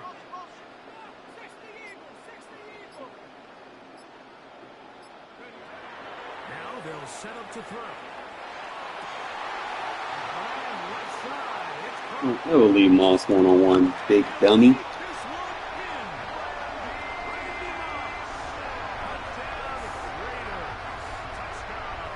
Get out of that defense, play stupid game, get stupid prizes. Finished off by the receiver, who not only made the grab, but Greg turned it up and takes it into the end zone. And that's the tricky part, Mike, that transition from receiver to runner. And in this case, he does it flawlessly. Look the ball in, secure the catch, and then get upfield and get yourself in the end zone. It's going to be caught. So that's a couple more points. And they add to their lead. Giants 14.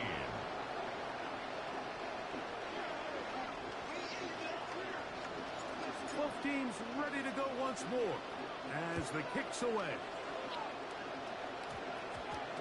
This fielded at about the 9. We'll get this up past the 20.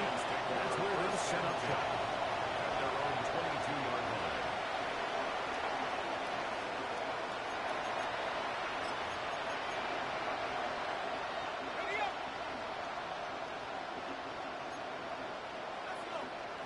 They bring Judy in motion. Thing called audibling. I always have the perfect audible. So many of these possessions Counter your motion. negative plays on first down, and you're just going to hear every offensive coordinator stress. It is so important we don't fall behind the sticks, but when you just can't pass protect and give your quarterback time, this is going to continue to happen. He'll be hit as he throws this time, and it's going to fall incomplete. He might be fortunate just to avoid the sack, and it'll set up a third down.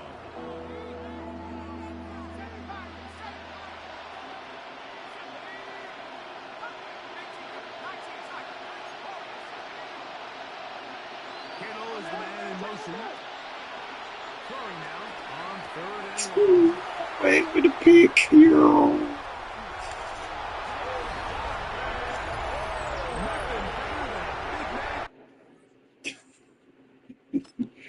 Man, if I got those perfect, like the perfect defensive tackles, I'm made. Probably could use like one or two upgrades on the corners, but I think for what it's worth,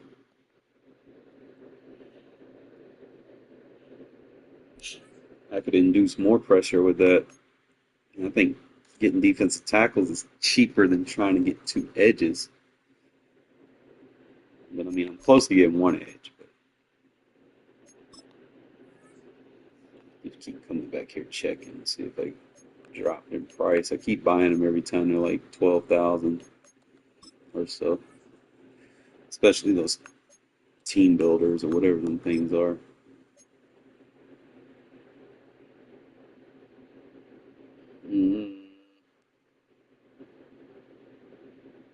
Nope. Not at the price I wanted at.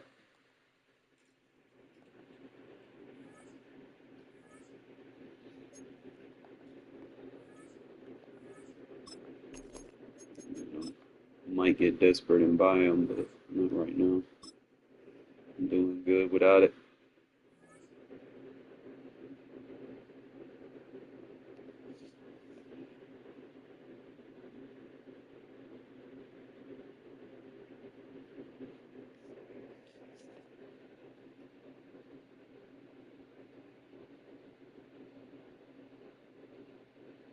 Opened in 2020 and immediately one of the main attractions here on the Las Vegas Strip. Welcome everyone to Allegiant Stadium.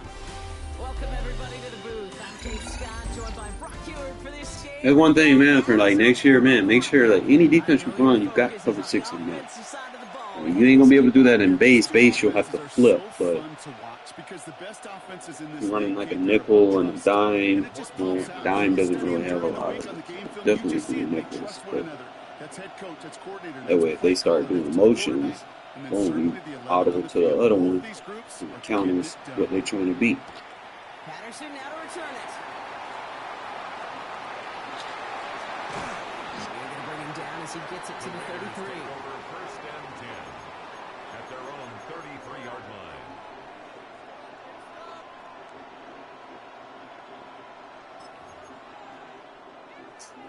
All right, let's get this one on the road, Brock. It is first and 10.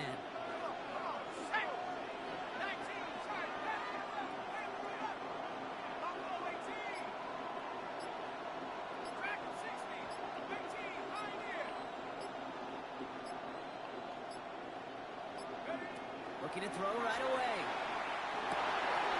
That's complete to the back, and Jensen. This is going to be out of bounds. The defense catches up to him near that 45. It's a gain of 11. First and 10 from the 43. First down. A gain of 11 on the play. First down, Las Vegas. We'll look to throw. This defensive play, just loose, incomplete. After the incompletion, they come up on second and 10. Second and 10.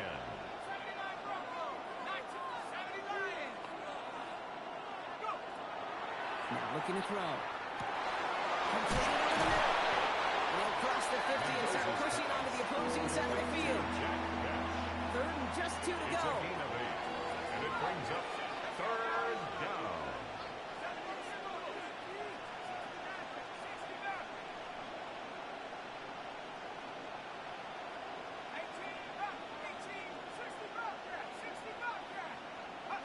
Throwing now on third and 2. Finds Bush, complete. And he'll pick up enough to move the chains. First and 10 from the 43. And the Raider first down.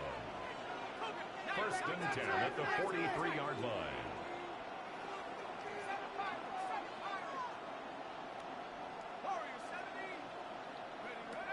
They are throwing it again. Let's take it in nicely by Brock Ballard. And the stop comes at the 15-yard line as he gets them into the red zone. So So a 27-yard pickup on that play. And that's a Vegas first down. I think my favorite part was the magic he worked after the catch. The way he took the completion and made so much more out of it by adding all the extra yardage.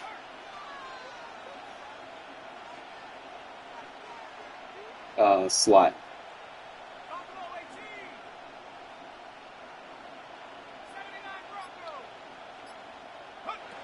Looking inside the red zone.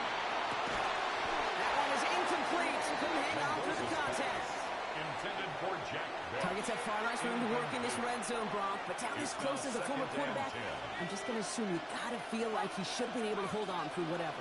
Yeah, and every once in a while you get in that huddle and you remind him, now listen, guys, it's going to be contested. We know this. It's a physical game, all 100 yards up and into the red zone and end zone. But when you get down here, you've got to come up with contested catches, and he couldn't.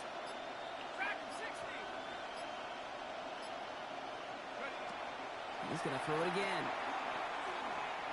No PI. Again, it's going to hit the ground. Incomplete. Looking for his running back. And 2 straight incompletions that made this third down. It's third down.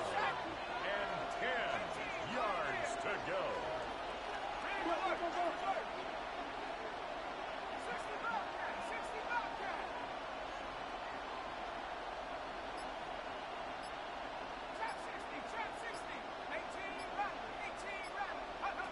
Third and long for him here. See, man, I ain't gonna do is mesh him. Touchdown, Las Vegas. The Raiders finish up an excellent opening series. It's a Jerry Jeudy touchdown. Give me one of them. Quite the drive they put together to begin this game. What stood out to us, how quickly they were operating. They got a lot of plays in a small amount of time on the way to that touchdown. What do you mean? We feel that tempo in the booth? Yeah, certainly do. Kept those guys guessing defensively. You gotta catch him, dude. Coming next. And it will be that same strategy they employ. I'm going to guess so until that defense proves they can stop it. Could have been 7 if they tried Give me to a point red zone after, but threat. instead, they only call on him to boot this away.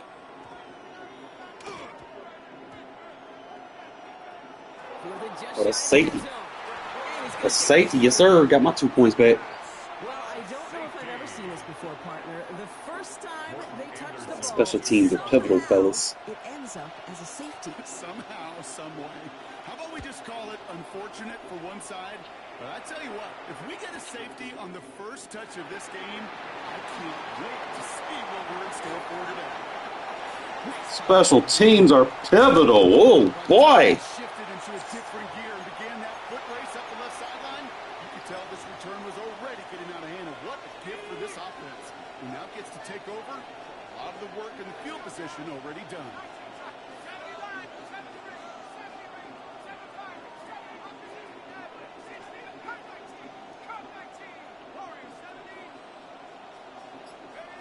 Shotgun snap, looking to throw. Get over there. This one, and it is intercepted. And the Raiders are going to return this up beyond the 20 before being tackled. A timely interception for them there, Brock. That drive sure looked like it was headed for at least 3 and maybe more. And that quarterback wants that throwback so much so. You could feel it right when he let it go. That was about they've been working on. A lot of offensive effort goes by the wayside. Good tackle. Finally gets a jump off the field. This one goes for an even 25 yards. And the Raiders are going to have a first down. One play in, and they are already close to midfield. They're going to throw out of the gun. Complete out to the right. And he's going to be driven out, but a nice pickup. Gained about 8, second down.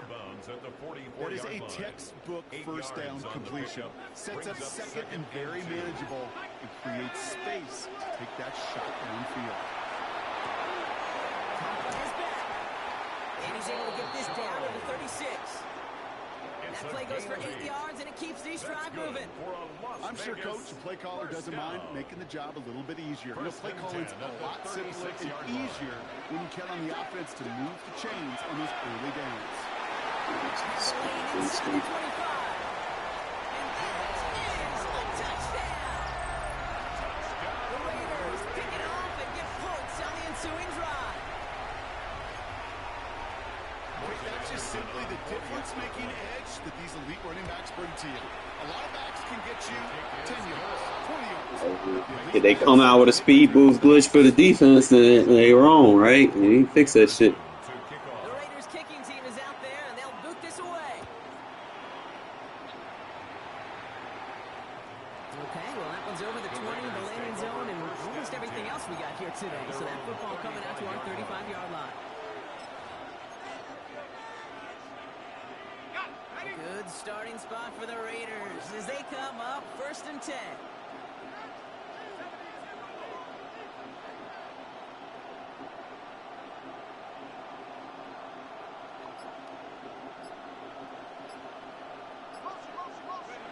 Not deterred by that pick. He's throwing again. And the out route complete.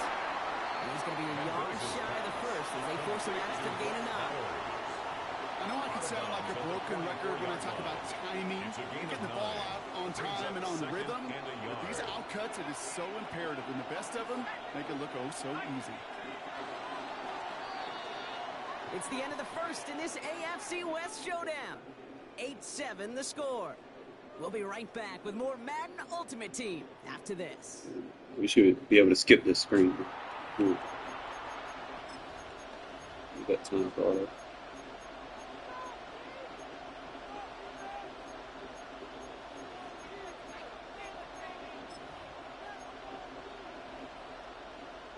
Time now for the second quarter. Raiders in possession. They have it on 2nd and short. Back to throw now. Has him on the pitch hit. And they'll get him down after he gets into the 48. Give him 8 yards on the play. And that's a Vegas first down. And those are the completions they rely on from their passing game. The ball's on the 48. Here we go. First down. Shotgun give here to Genty. Appreciate you blitzing that linebacker. Cool. It's a nice game off a really good effort there just to stay upright. Please do that shit again. It's a 4-yard pickup, and that's going to bring up 2nd and 6. It's now second You know, and Kate, 6. these are some of the little hidden plays in a game. Right? Doesn't look like a whole lot on the stat sheet, but A, it gets you good yardage. B, it sets up your play action. And C, most importantly, Try the nano again. guessing. Give him 8 on that one. So I can exploit you. Have a first down. First down. An 8-yard pickup. And a Las Vegas first down. He takes off with it. He won't get beyond the line of scrimmage. Good work by the defense. Second down Practice coming some up. of these read options. Not much scoring to this point as we've reached our 2-minute warning. The Raiders with the lead at home here at Allegiant.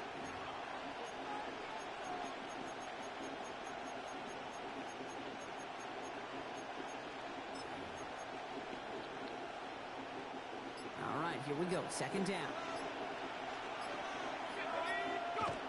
They're throwing it. What the fuck is that? Not on the same page with his tight end. Things look tougher now with 3rd and long. To the air on 3rd and long. Short pass brought in. This is down to the 28 before the defense halts it. And now the Raiders call for the first of their timeouts. It would have been a 45-yarder, but instead the offense staying out there. They're going for it on 4th.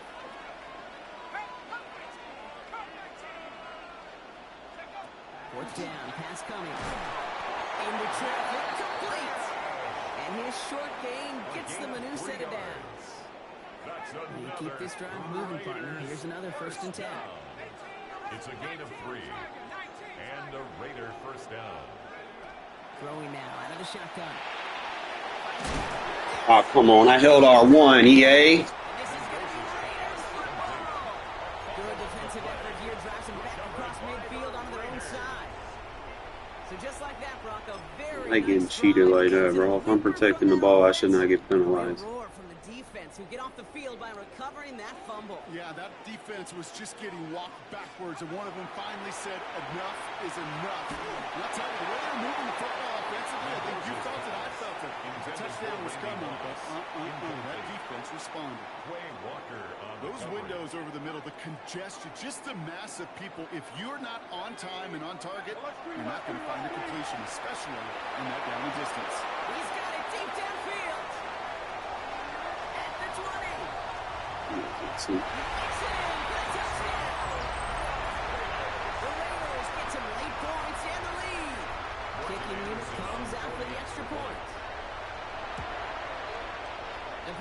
Few bugs they got. Hopefully 27 doesn't release like this, though. I'm holding R1. Shouldn't be fumbling it off. No matter what the situation is.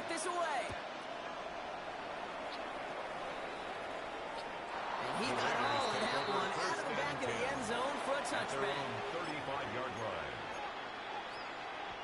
A good starting spot for the Raiders as they come up 1st and 10.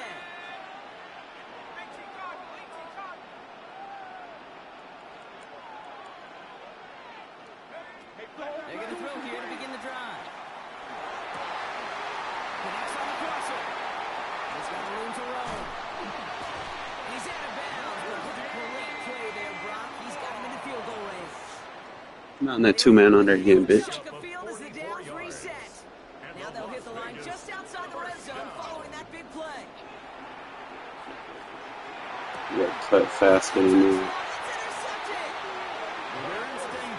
Should have already been there by the time I threw. You should have already cut on him. He's a top target, but he makes himself a priority for this defense to defend, and they jumped on that opportunity.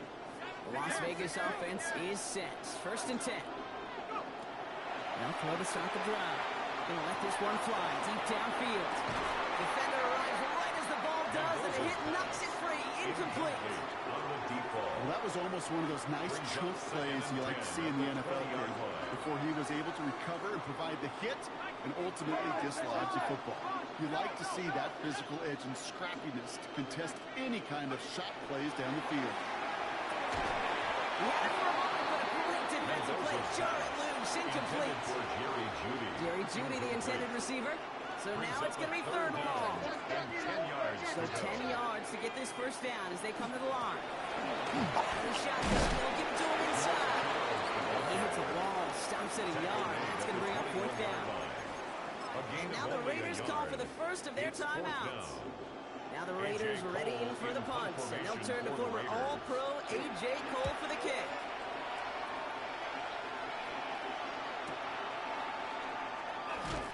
And hey, we see a lot of the football, but they will get nothing on that return. 1st and 10 at their own 31-yard line. New set of downs for Let's him see from the no 31. defense for us.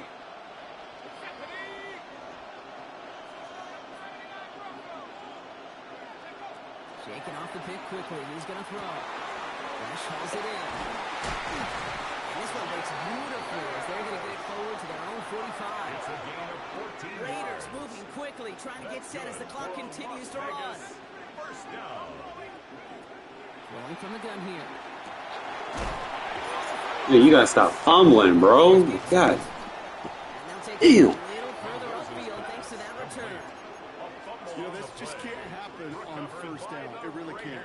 I mean, ball security's a premium on every down, every distance. But on 1st down, it is especially a killer. 1st down from the 42. They send a receiver in motion right. They're going to throw now, following the turnover. And this one falls incomplete. Still 17 seconds left to play. Trying to find his tight end. And that'll bring up 2nd down. By Nakobe Dean.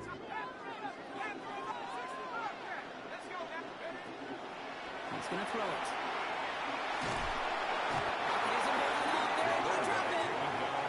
And that sack may change the next play call as it sends him backwards ahead of 3rd down. A timeout taken by Vegas. That's its 2nd. And they still have one in their pocket for what's left of this half. Raiders with an extra DB out there. 3rd down. Here he goes. 3rd and long. Bro, come on. Fake shit. Into the end zone he goes. Touchdown, Las Vegas. Deal with fake ass shit. Not in this game. Let me get something to drink.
I'm gonna check the broker. See if those cards have dropped.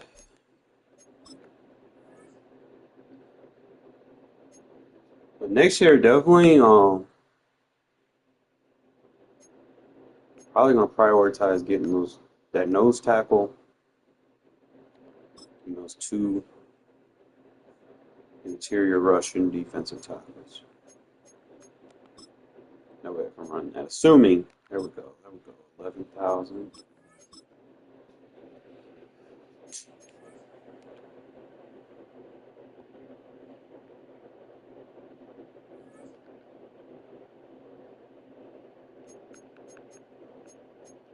It's 1, 2, 3. I could do 20,000, but no higher.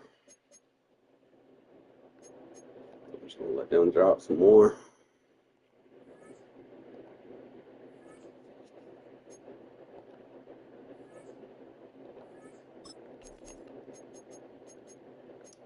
Probably build for a defensive tackle too. We'll see what my options are, because I definitely need one, but some of them are just too expensive. What my options are, you got Brandon Dorless.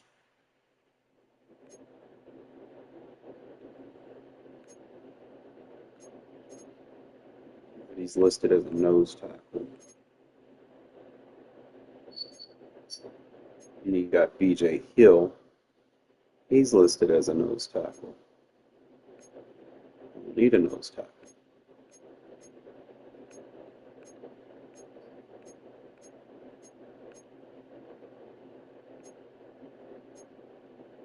I need like a power rusher or a speed rusher.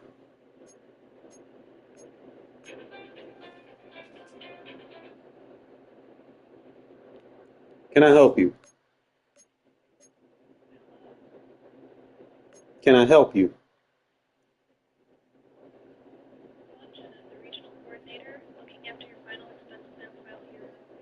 I don't have no fucking final expense. I don't plan on dying anytime soon, stupid AI bitch. Man, fuck your $10,000. Fuck that shit. I don't need that. You good over here.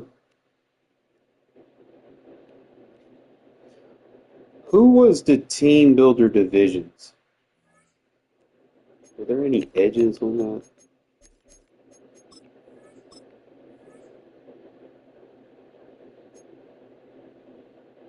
Any left edges?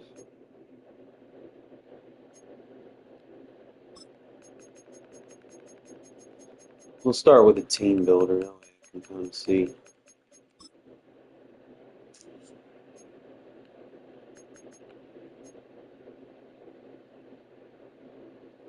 Left guard, tight end. Why are all these motherfuckers lifted at? You know what?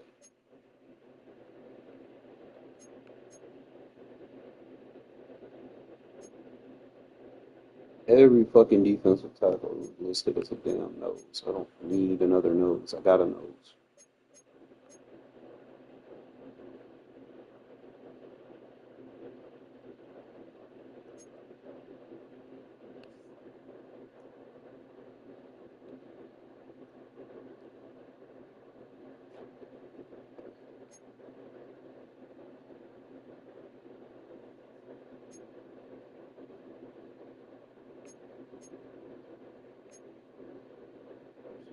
Any team builders there? They don't have like a left edge on the top, so it's pointless trying to build for that.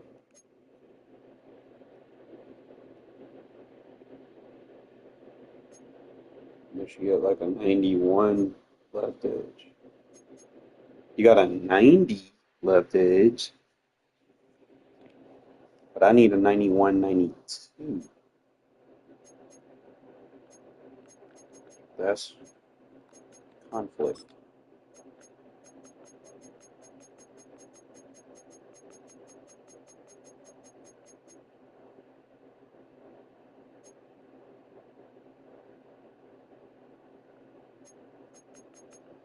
You know what? For program I need, really. Like,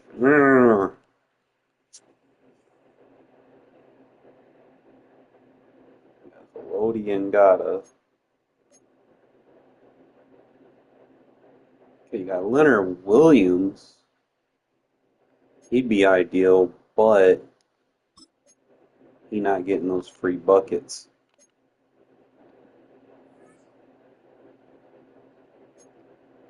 You want defensive tackles with free buckets. Sheldon Rankins would probably be good. But he's a fucking nose tackle. Kobe Turner's a nose tackle. You see.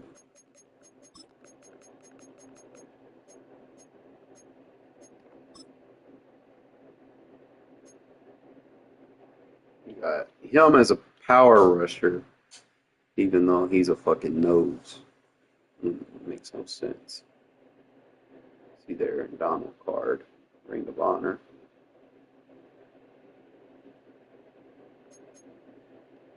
Let me go to catalog.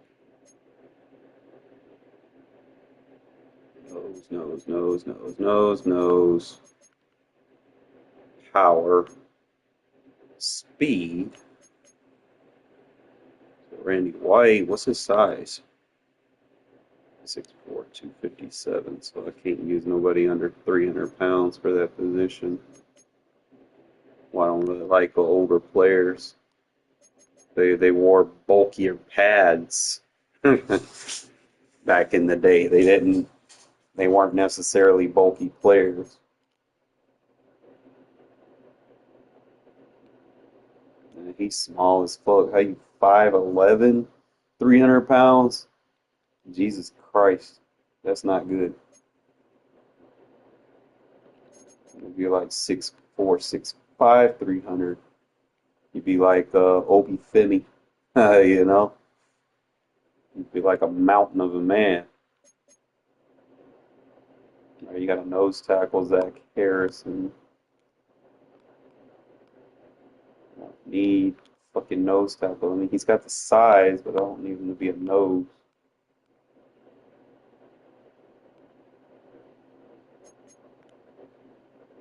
He's 6'1", 227. I can't use unless you're just putting him in like bluff blitzes and shit. 3 recs underneath.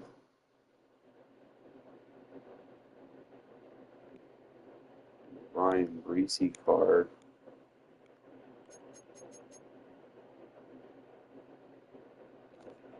Obviously, you got the Lincoln Kennedy. Power. Warren Sapp would be ideal.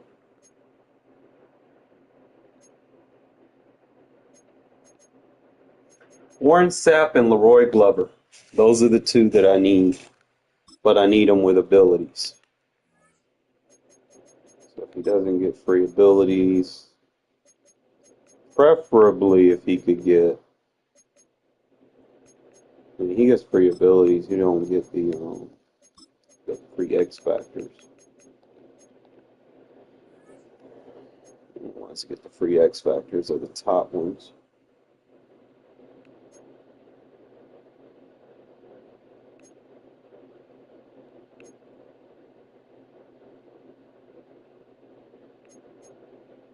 The rest of these are just too many nose tackles, and we got power rushers, but the power rush, I don't know. Power rushers feel like a nose tackle, to be honest.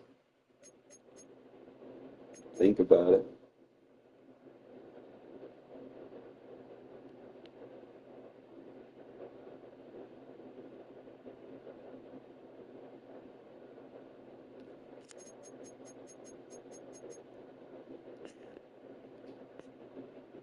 I'm going to look at what buckets a nose is getting. They're getting, so he's a nose, but he's getting dual threat, unstoppable Colossus, pass rush abilities.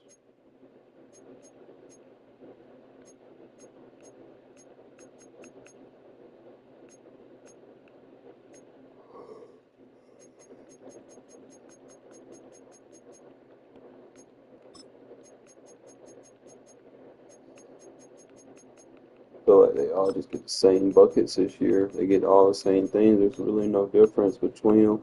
If they would change it to where the archetype would only get certain buckets, then it would definitely change how people play schematically. Because I know, like, early in the year, it's like the speed rushers have different things that they get, like dual threat Colossus.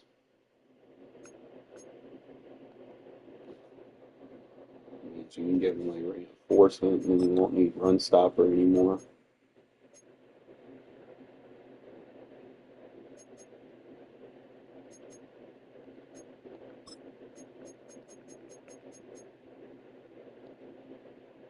You need to give them relentless. Like relentless. Like if you don't have relentless, then you're gonna need run stopper. Run stopper. When you're not wasting your pass rush points, especially like on double or nothing.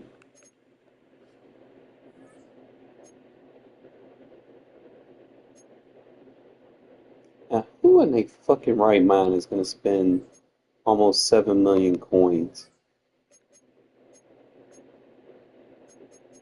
I don't care what stats he already has. I mean, any defensive tackle pretty much has the same shit now. It's like he doesn't get anything different than the next man that's already at the top. Like, what are you selling? You know, like, it's the same exact shit. 1, 2, 3, 4, 5, 6, 7, 8. It's 8 buckets. Unless he gets like a selfless.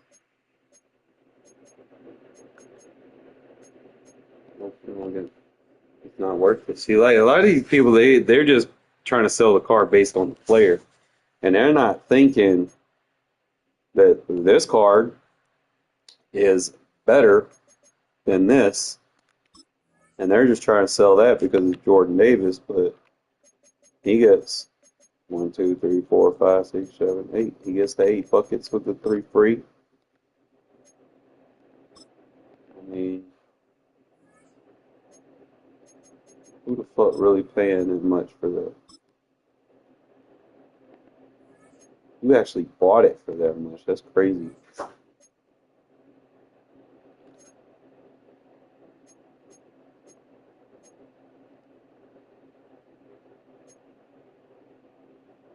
I don't see any defensive tackles out there that I want. I mean, you can go with Lincoln Kennedy, I guess. He's a big man, 6'6", 335. Feel weird having him on the other side of the ball, though. You got the Warren Sapp, and then the thing that gets me is they haven't came out with a Redux for them yet. And the new Madden drops in like. Let me check my download. Give me 1 second.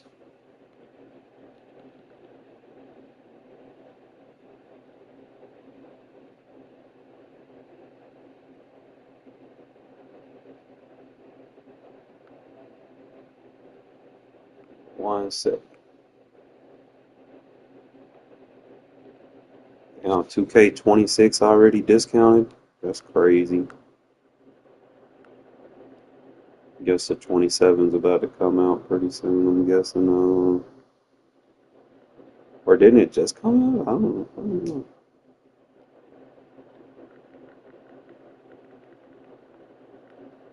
Hold up. Store. Card. No. More. Search.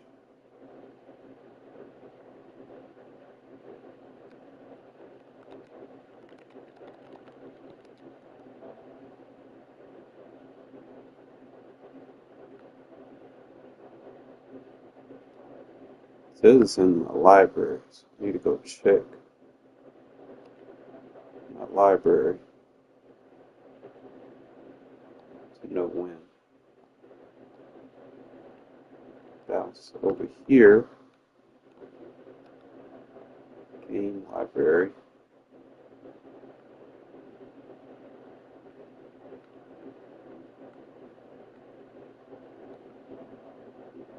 $12 days.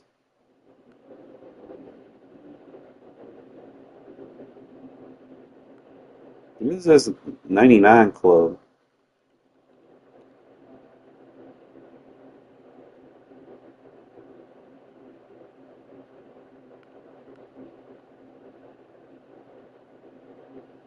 The Madden is officially here. Click Learn More.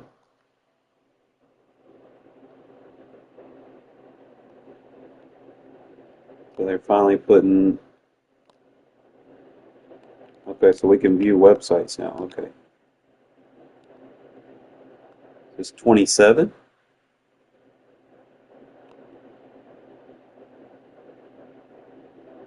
Oh, they got a rookie. Okay, now I can see what we're working with. All right, so Jackson Smith, Nigba, Jamar Chase are your receivers that are 99. Obviously, I would say Jamar Chase is probably the better of the two. Josh Allen and Matthew Stafford are your quarterbacks, 99 overall. Obviously, Josh Allen, probably the better of the two for the video game. And then, obviously, you got Myles Garrett. And they made Trey McBride a 99. How's he a 99 when the Cardinals fucking suck? Like, what the fuck? You got him better than Brock Bowers? What? And they got Caleb Downs at an 82. But he's not, like, really fast. He's only got 89 speed. So he's probably more of a zone guy. Jeremiah Love got 94 speed at 82 overall. He's going to be a monster, but doubt anybody plays with the Cardinals. You got David Bailey. Ooh, Jesus Christ, that's not bad for a rookie. 89 speed as a rookie edge rusher. Too bad Geno Smith is the quarterback. And Ruben Bain, 84 speed. Keem Mesidor, 86 speed. Arvel Reese is 90 speed for the Giants. Jesus Christ. Giants are fucking overpowered. They got him listed as a will linebacker, too.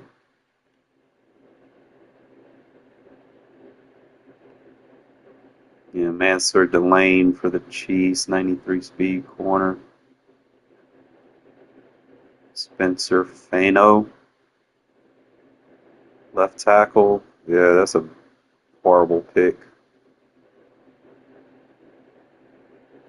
Francis Mauga, whatever that shit is. Right guard, not very fast, but Malachi Lawrence for the Cowboys, 88 speed, so they get them a fast guy.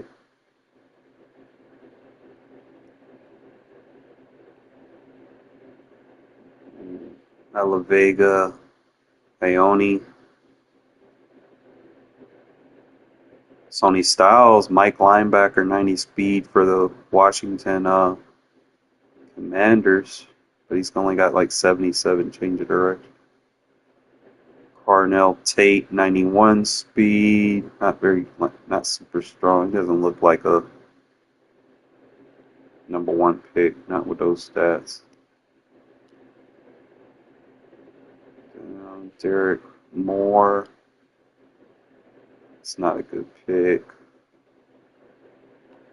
They got the Bears. Dylan Thielen got 92 speed, but he only has 82 change of direction. TJ Parker, Gabe Lucas, Jacob Rodriguez. You know, Jacob Rodriguez is probably going to be like the next Zach Thomas for the Dolphins. They get Jordan Tyson. Yeah, they made Malachi Lemon slow as fuck. 89 speed. Traden Stukes got 94 speed, bruh, at free safety with 87 agility. I wish I could see the rest of his ratings. That's not bad.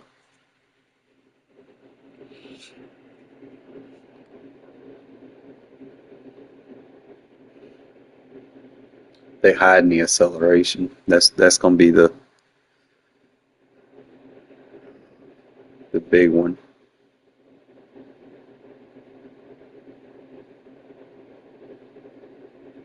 What the fuck? A right guard Chase. I don't know. The Dolphins. I mean, Cardinals might actually be decent this year. It's not. It's kind of strange seeing them doing good on a draft. They got the Giants doing good on the draft as far as their rookies go too. And surprising enough, the Jets.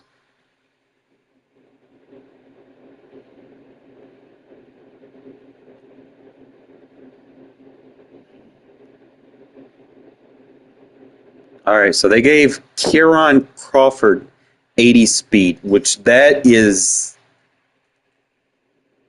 not bad given his 40 time. I was expecting maybe like below 75, I'll be honest. I was thinking about 72, 73. So the fact that they gave him 80 speed, that's pretty solid. I can work with that. That's not bad.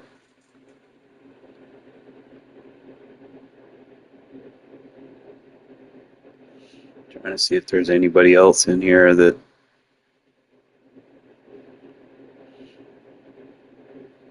they gave Fernando Mendoza 84 speed, my guys.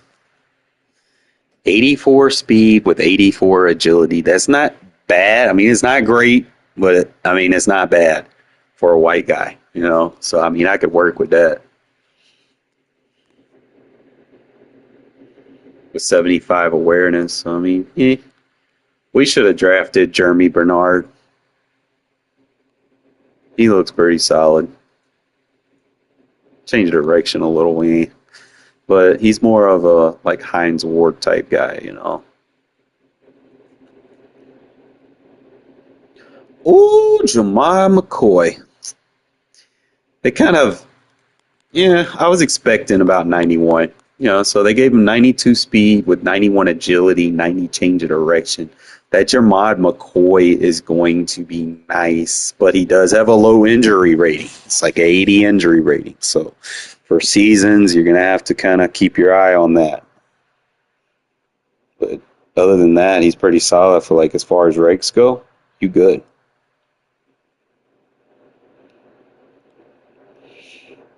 Jets are going to have a 91 speed tight end.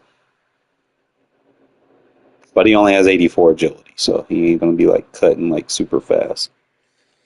But he will probably be a problem in MUT early in the year. I'm just going to say that off the rip. He'll probably be the fastest tight end at MUT off the rip, which might help me with Brock Bowers, so that Brock Bowers is probably not like super expensive anymore.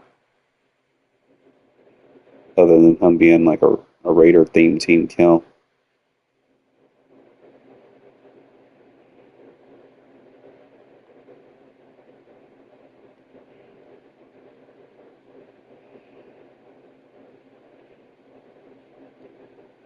I don't know, Chiefs might have did something with their secondary, but I don't think it's enough.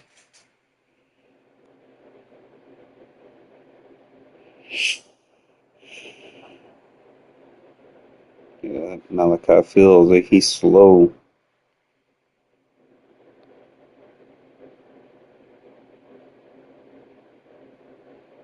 Ooh, that Trey Zone looks nice. Change of direction a little low, but he's got 76 awareness as a rookie.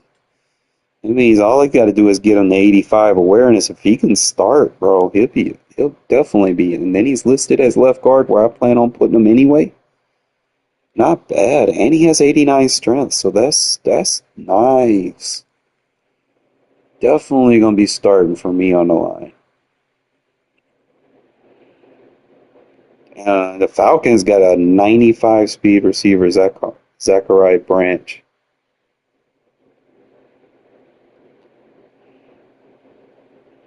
Trying to see if there's like anything else. Green Bay gonna have a decent corner, but he's not like, he's only got an 83 change of direction, so it's gonna be more like a drop zone. Trying to check something.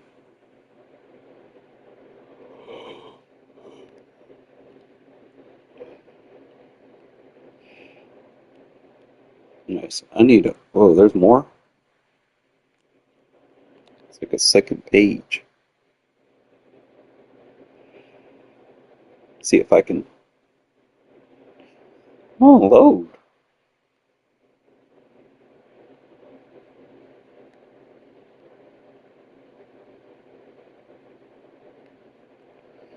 Might have to view this on my phone, fellas. Bear with me.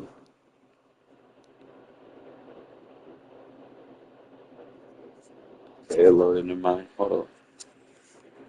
Trying to see if there's like any gems. Because if they put all the rookies in the game, it means I can look at anyone else the Raiders drafted and see if we. I don't really gotta look at anything outside the first round picks. I think I've already covered. So we'll just change the filter to the Raiders. Teams. AFC West. Raiders. Apply.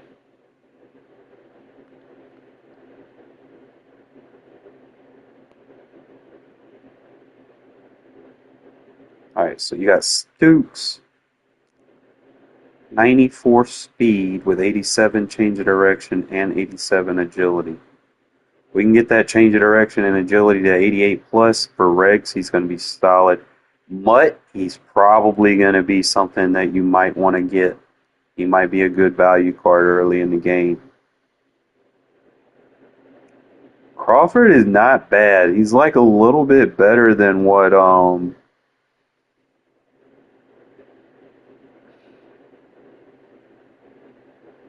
what's his name is. Who's that edge rusher we have?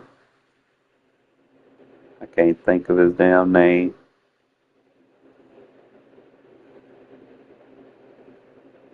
It's better than the guy that we're going to have starting, obviously. Just a little bit, not much. Those will look solid. 84 speed, 84 agility, 80 change of direction. Probably got Jamad McCoy is going to be a starter for me. The only thing is his injury rating's a little low, but serviceable. Trey Zone definitely starting. No ifs, ands, or buts. Ooh, they got Mike Washington with 94 speed. He's a 70 overall. 94 speed. It's 85 agility. Not bad for someone his size. But his change of direction a little low, so he's more of a straight runner. We got some dude named Malik Benson, the guy from Oregon, the wide receiver from Oregon, 93 speed, but he lacks agility and change of direction. Might make the team, I don't know. Okay, so the Dalton Johnson is looking like a decent card, but he lacks shiftiness. Like he's got 90 speed, but he's not very strong, 56 strength. And his agility is 81, his change of direction is 79. So it's a little, he might work. You have to kind of work with him. Then you got Hazika Mossis, 90 speed. Again, same thing, 83 agility, 77 change of direction. So it's not something that I particularly like. And you got Chase Roberts. He's probably not making the team at that 84 speed. feel like that's a little, that's bad. Then you got Brandon Cleveland. Feel like he hits any boxes that I like. Justin Pickett. Decent. Some dude named Gary Smith, defensive tackle. He's ass. Isaiah Jada, right tackle. He's ass. Tanner Wall. I feel like Tanner Wall is probably, even though he has 88 speed, he's a little bit more shiftier than the other guy we get, but he's like his rating is like really low. So I mean, of the picks, I feel like Stooks, Mendoza, McCoy, Zone, and Washington. That's not bad, you know. You got 1, 2, 3, 4, 5 guys that obviously will be on the field, and then you probably picked up like 2 backups. All in all, that's not a bad draft. I'm gonna look at each team. I don't know if y'all can hear me. Let me see.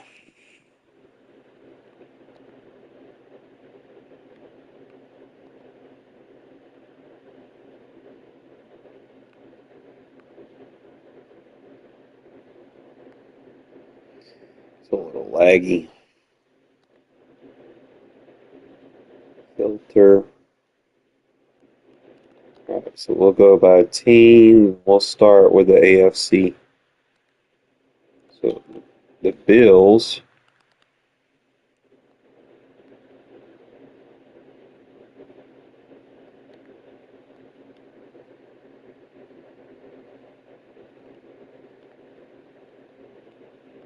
Start with them and see what they got.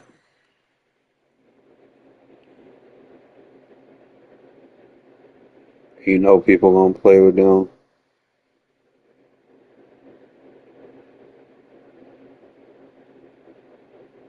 Got a decent corner, not great. See, I'm trying to see if they got anyone that just kind of sticks out. So they got a wheel linebacker with 90 speed, but he doesn't have agility or change of direction. Not enough to be. Could be a different story of Mutt, but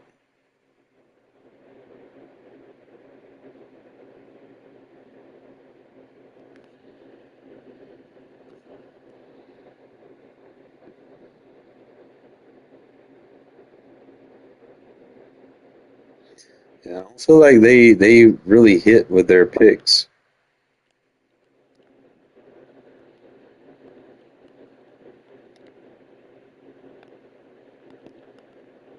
Hmm.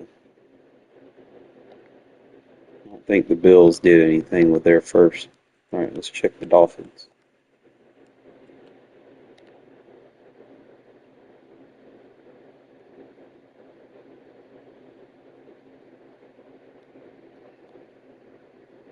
Dolphins get a solid left guard. They get a corner that can play match. He's not going to be like elite speed, but 91 is not bad. But he's got good 90 change of direction, 92 agility. I don't know how tall he is or anything, but those stats they kind of fling off the bar a little bit. They get a solid Mike linebacker, middle of the defense with Jacob Rodriguez. Trey Moore doesn't look too bad as a pure pass rusher. Obviously, not going to be able to put him in coverage with 72 change of direction, but 81 agility and 87 speed coming off the edge, not bad. Got Caleb Douglas, he's decent with 93 speed. I'm guessing Chris Bell's more of a run block receiver, maybe. And not really filling the other edge. I got a white boy safety that looks like he might be able to be very shifty. Probably a good user. Not very fast, 89 speed, but still shifty enough where you can play like mid zones. Very good. He probably won't make the team. Yes. Not bad for a linebacker, will linebacker, Kyle Lewis.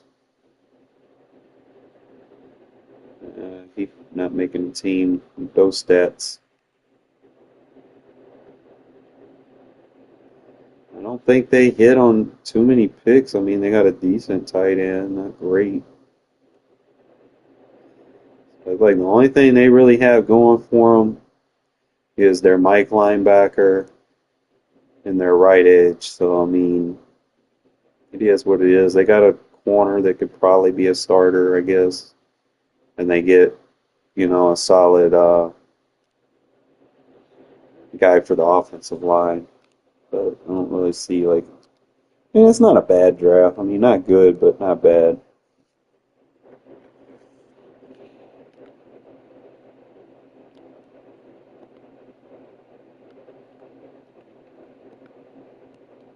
Check the Patriots off. They just came out of the Super Bowl, so let's see if they did anything good with their draft picks.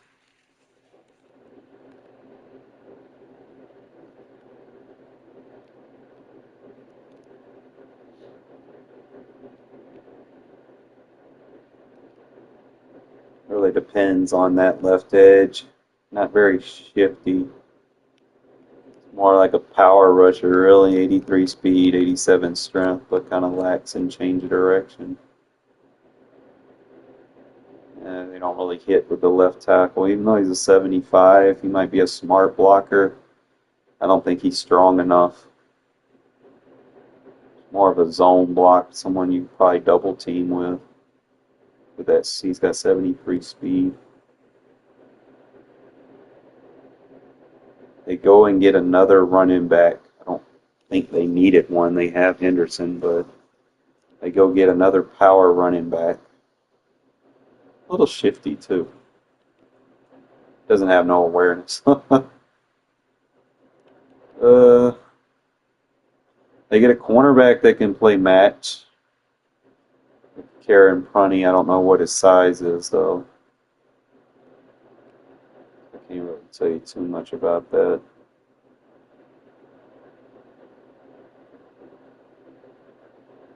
I don't really see anybody else that they got that sticks off the Richter scale, so pretty much all they really got was an edge rusher and, maybe a tackle and depth at their running back position.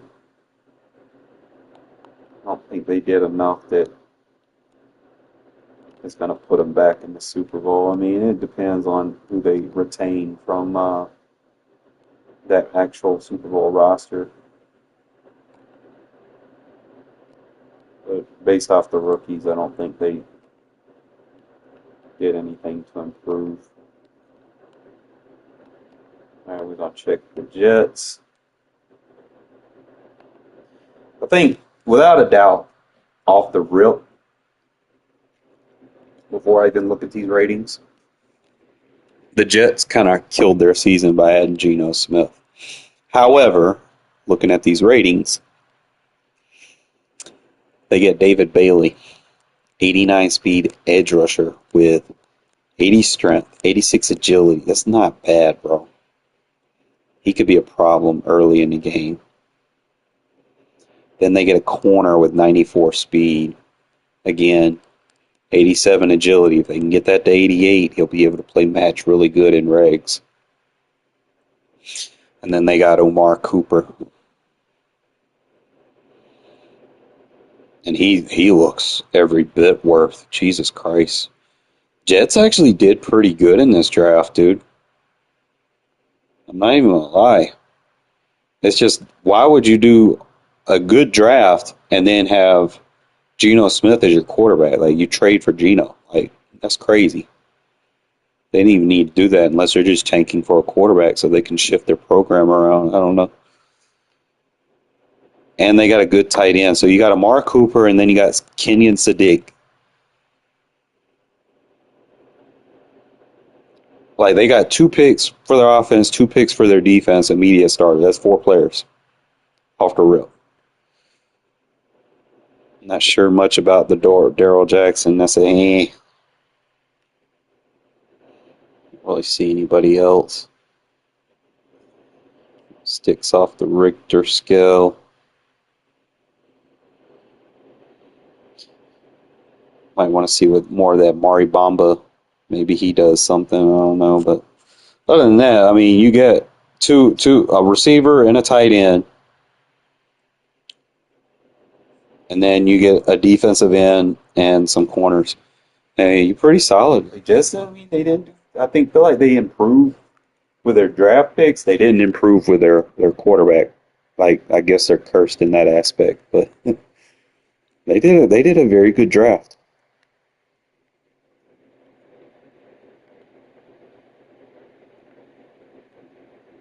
All right, so that would be all of the AFC East, right? So now we're going to go to the AFC North. First thing we're going to look at is the Ravens.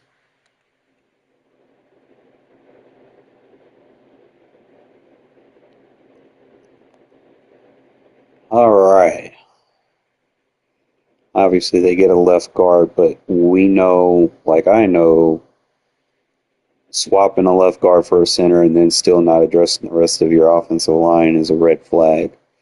Like, I don't feel like he alone is going to fix the amount of problems that they have. And he's very slow. Like, he's more of a power blocker, 62 speed, but he doesn't have like super strength. You know, he's like only 89 strength. I mean, not bad, but you know, I think the Ravens did enough. Same thing with their edge rush with Zion Young. I don't think he's like fast enough. He's more of a power guy. They drafted a punter. They get a corner. I guess he could play match a little bit. He's got the change of direction, but lacks the 88 agility. He's only 85.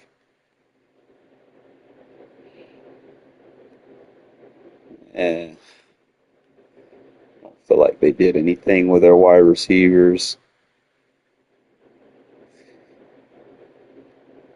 They didn't really do anything. They drafted so many defensive tackles, and I don't think any one of them are good enough.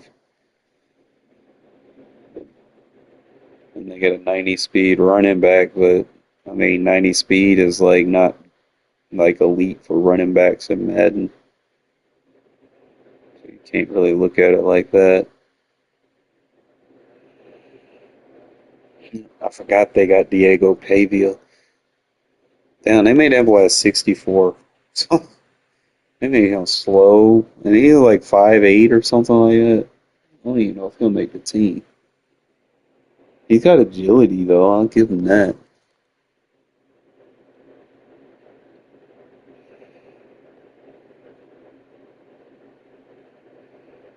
I just don't. Okay, so they get a tight end.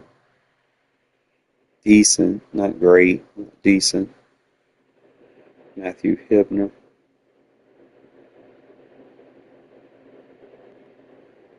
The rest of it, there's just too many question marks that I don't feel like they addressed.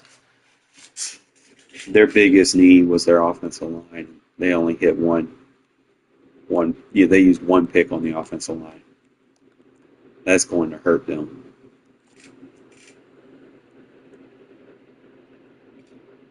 Especially their previous GM made sure their offensive line was solid. Like, he did good drafting for their offensive line. The guy they got now, like, bro. But hey, it's one team less I have to worry about being in the playoffs. Sorry if you're a Ravens fan, but you know, it is what it is. And you got the Cincinnati Bengals. See what they did. Now, we know they traded their first round pick for Dexter Lawrence. So, I mean, it is what it is. I don't even think they put him in the game. What the fuck? All right. So you got,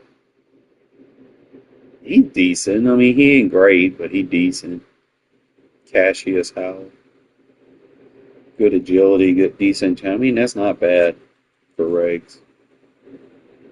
They get a solid corner with Tapario Davis again. I don't know his size, but 92 speed, 89 agility, 88 change of direction does hit a lot of the boxes that I like. And that's really all they did. They ain't really put together a good draft class. They probably had maybe one, and then probably guys that might make the practice squad, maybe. I don't feel like they did good. I mean, granted, that's what happens when you trade your picks away for a fucking nose tackle or whatever, right? So I don't think they did enough to become a threat to any team this year.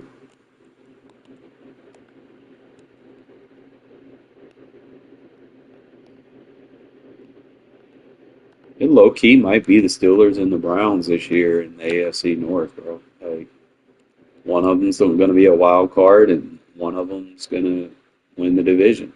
Like, where we're really talking about the Browns possibly being in that conversation right now. They get a solid left tackle with Spencer Fano. 75 speed, so he can play zone, but he's strong enough to play power with 90. 72 agility, that's not bad. Kind of got a mid-zone type safety. Not very fast. Not as shifty as he should be. I'm not sure if people will use him. Conception, probably be a solid like number 2. Based on his awareness is a little low, but probably can use him like to definitely open up the pass game by run blocking. Same thing with Denzel Boston, but Boston is like the poor man's Conception, I'm guessing, but he's a lot smarter on his awareness, so his targeted blocking might be better. I don't think they hit with their right tackle. I feel like their Mike linebacker shifty, but I don't know. That's enough to. They drafted another quarterback, bro. What the fuck? Taylor Green. He has 92 speed. I'm gonna watch them in fucking preseason just to see this guy, Taylor Green.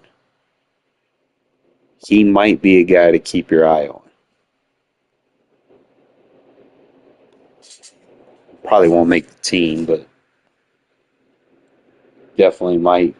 Someone might pick him up. I wouldn't be surprised if the Ravens pick him up. I don't know. But it looks intriguing enough.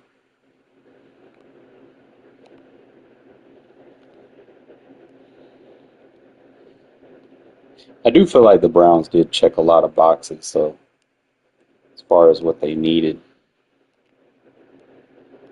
Let's go look at the Steelers.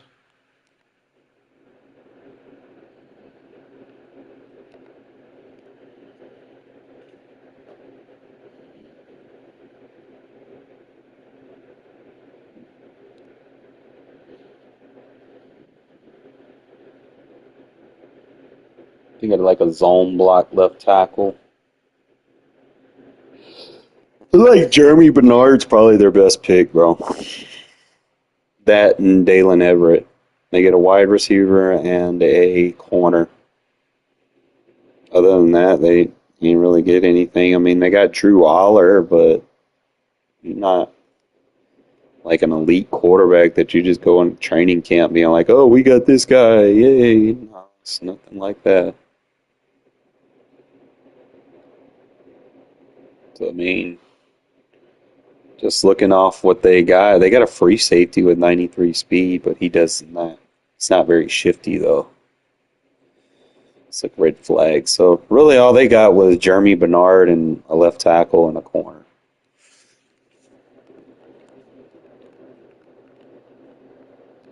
And I wanted us to draft Jeremy Bernard. I ain't gonna lie.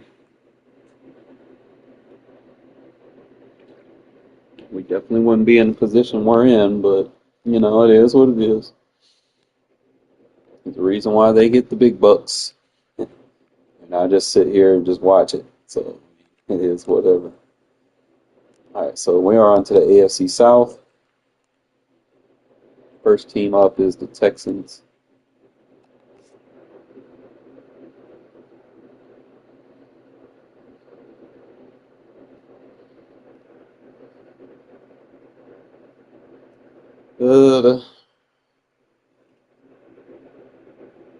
Caden McDonald was supposed to go to the Raiders.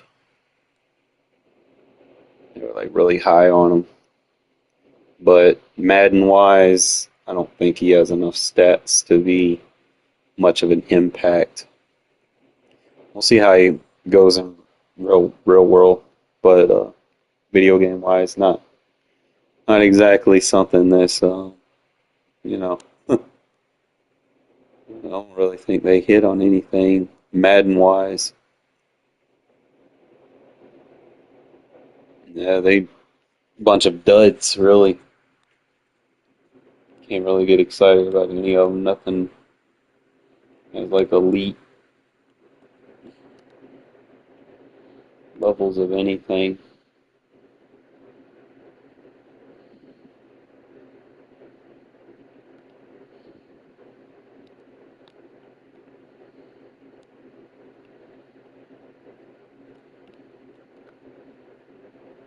All right, we're on to the Colts.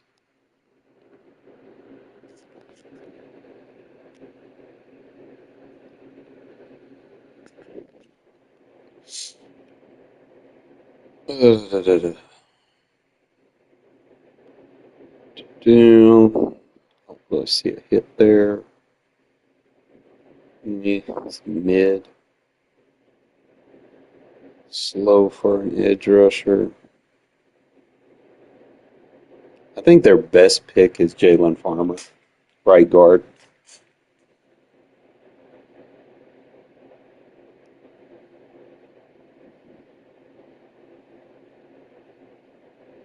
Hate saying it like that. That they ain't really hit on anything else. They got a 95 speed receiver, but he has no awareness, so you can't really use him to block. He has no agility, so he's not going to be. He's just fast, so I'm not sure if he's going to be able to get off press in regs to be a factor unless you design him open with like an auto motion or something. Yeah, probably won't see a lot of Colts in regs. No, not with those rookies.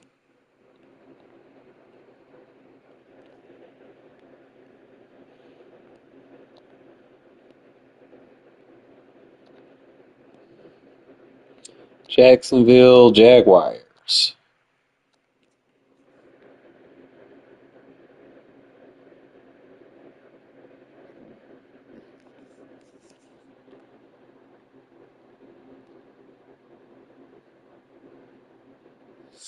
Ooh, they did pretty good.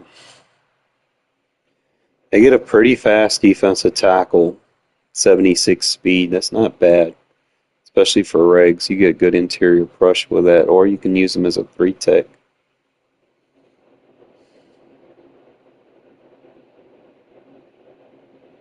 But it seems like that might be where it ends.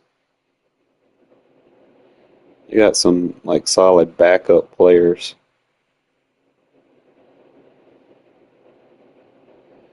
They do got a strong receiver that you might want to keep your eyes on. So probably good for run blocking. Not very shifty.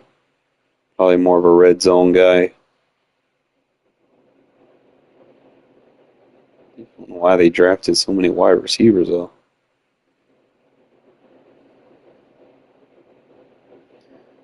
They drafted a lot of wide receivers. Like what the fuck?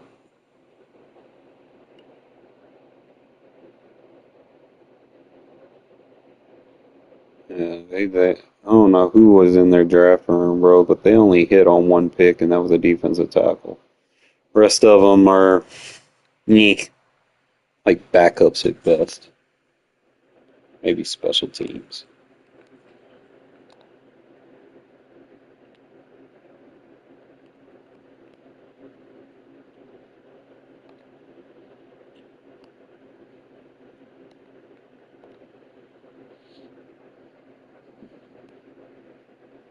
So now we're going to look at the Tennessee Titans.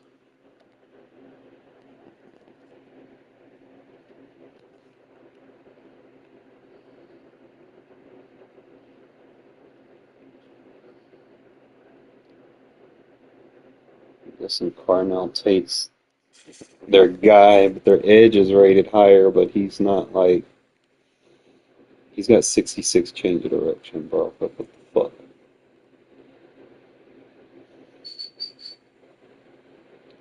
I feel like their Mike linebacker, they did good, Anthony Hill.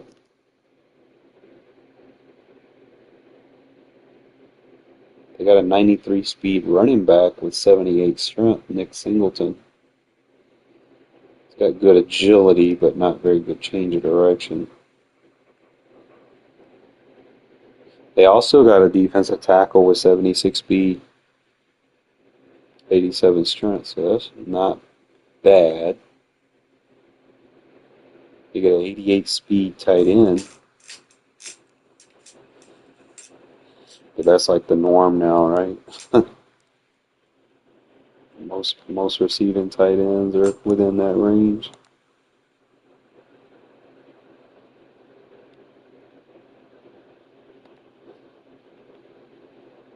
And we're on to the AFC West. You want to look at the Broncos?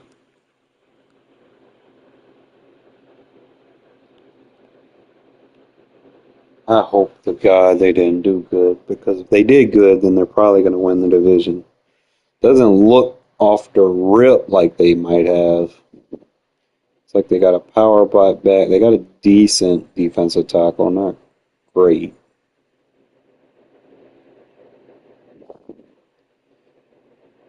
I don't think that lineman's going to block as good as they hope. They didn't get like a super good tight end. So yeah, they did not hit on their draft. Unless they plan on coaching these boys up. I just don't see any of them just like taking over. Probably got a better chance of undrafted free agents making this roster. I mean, it's like, other than their running back, that's more of a power back, so I mean, it's not like super fast or anything. And their defensive tackle and maybe their Mike linebacker, other than that, that's really all they got. And even what they got isn't going to be like elite in terms of what you need to play in regs anyway. Especially for stats that I kind of, look for.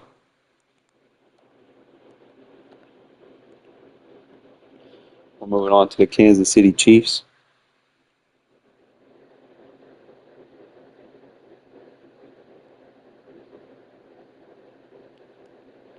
I feel like they did good with their corner. They didn't do wrong with their edge rush. Like, he's very shifty. Not super fast, but he's got some movement with him. So that's something to watch out for. They get a defensive tackle with some speed. So it looks like that's something that they're good at doing. They get a decent safety. They get a decent little route running receiver with good agility, not super fast though. They draft running back depth, but I don't feel like he's shifty, but he's not fast.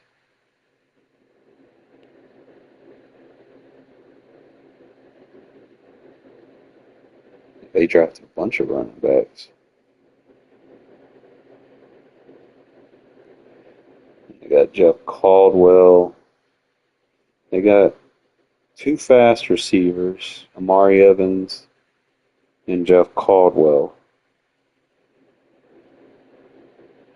But Amari Evans has no awareness. Like, he don't know what the fuck he's doing. He just passed.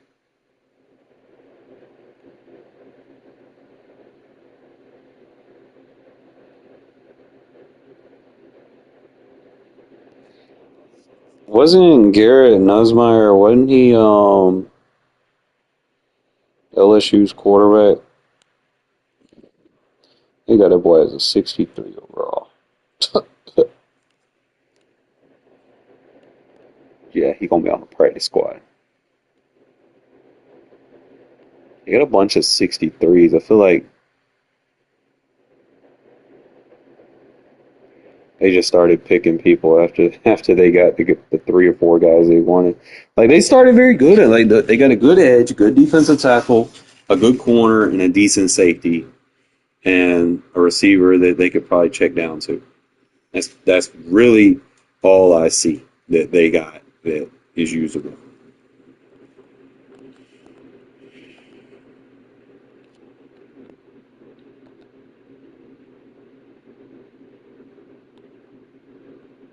Moving on to the next team on the list. I'm gonna go back and look at the Raiders again just so I can confirm, what we worked them with.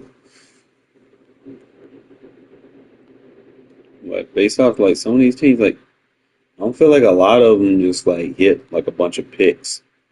The Raiders hit on a bunch of picks. Like, out of all the teams that I've went through in the AFC so far, the Raiders are the only one with multiple players above the 73. Now, obviously, Crawford, he'll probably be a backup for me, given I'm very peculiar on speed on my edge. But, I mean, if he can get some work and get some roster updates, he might be a solid addition. But trading Stooks, man, 94 speed. I want to see what his other stats are. I wish there was a way I could view like all of his stats. You just click on them and see. Okay, now I can look at all his stats. All right. Yeah, boy, got 94 speed, 94 acceleration. He's got 87 agility, 76 awareness, 90 jump. His injury rating's a little low, but that's fine. 84 injury. But he's got 92 stamina, 87 toughness, 87 change of direction. Those are all his best features. Defense, he's got 76 pursuit, 74 play rec. His man in zone 70 and 73 with 74 hit power. So he doesn't have like a lot of hit power, but it's decent. Only another downfall, he's 24 years old. So you're kind of looking at it like, okay, he's basically going to replace someone that's on the roster from this year. So there's not really going to be a lot of development time for him, but those are decent stats for for me to insert. I want to look at Crawford's, like, look at all of his stats, see what's making him rated so high, because it's definitely not the speed. He's got 86 acceleration, so okay. So he'll be quick. 78 strength, 79 agility, 81 awareness, 82 jump, 79 stamina. So he's not someone you want on there. The entire thing. 76 impact block, 75 change direction, 77 tackle, 71 power, 77 finesse, 74 block shed, 80 pursuit, 80 play rec, 79 hit power. Definitely got room to develop. Let's look at Mendoza's stats. It's like 84. And he's going to have 91 throw power. Thank you, Jesus. Thank you, Jesus. Finally, a quarterback with some fucking throw power. Let's go.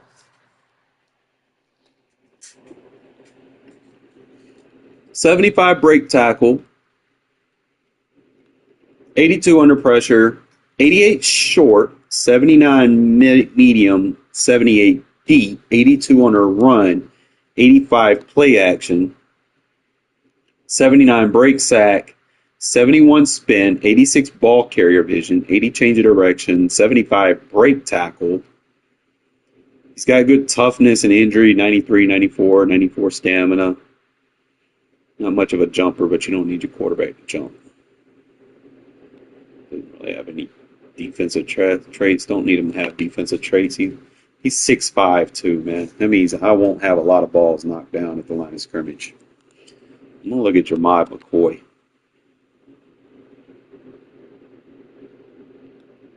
See what he's got going for him. 92 speed, 94 acceleration, 91 agility, 90 change of direction, 72 awareness, 90 jump, 80 injury, stamina is 86, toughness 86. He's got 73 pursuits, 71 man, 74 zone. That's not bad for a rookie, especially if you can get some updates.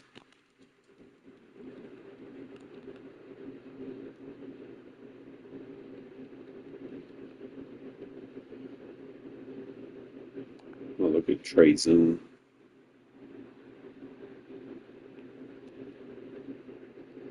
The boy guy has 75 run block, 76 pass block, 78 impact block. Run block power is 71, finesse is 76, pass block. So he's more of a finesse blocker. Pass block power is 73, finesse is 76, lead block is 81. He's not going to be great in that regard, but he'll be serviceable. He's got good strength, speed, and like 80 acceleration. So he'll be solid for me. So if he can get the reps, he can go up. I feel like I missed out on some stuff.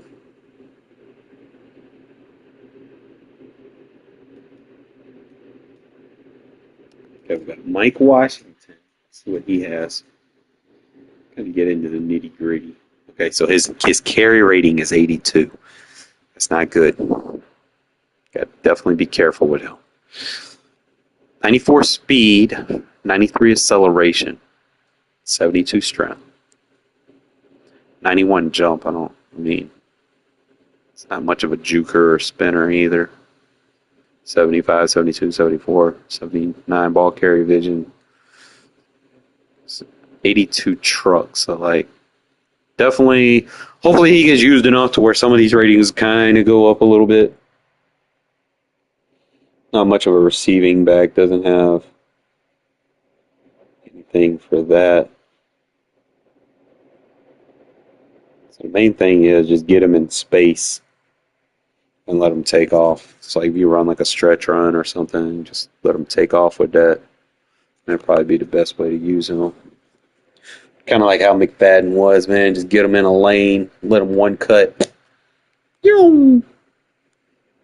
Look at the Malik Benson receiver that was with Oregon.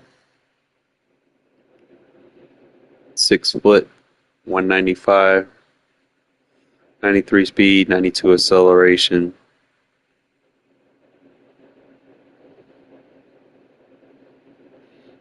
Flex and the agility is only 80.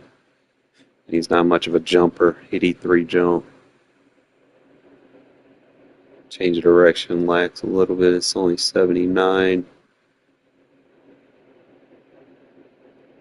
Not much of a juke or spinner. But as a rookie, 80 catch. 74 deep route running is not bad. 69 release.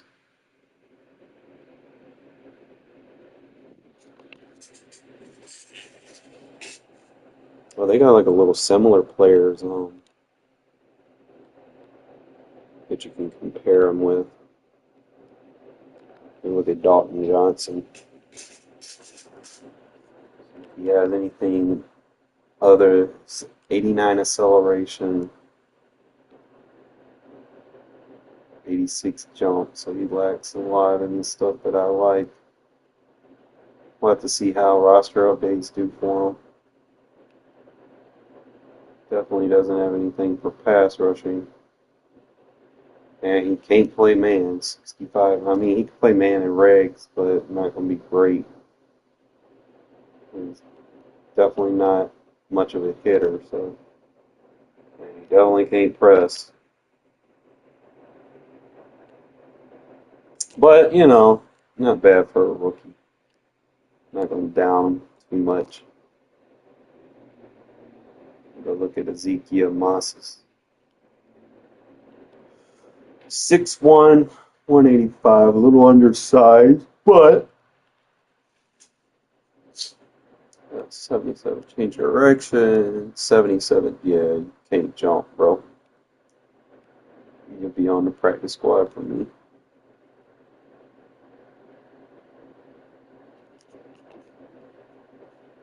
Gotta work on that jumping.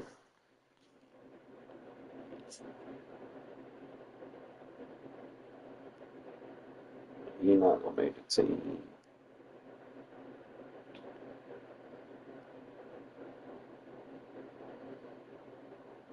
Let me look at this guy, because I mean, I need defensive tackles. Let me see what the Brandon Cleveland guy brings to the table. He's got good, decent speed for the position for regs. Good strength.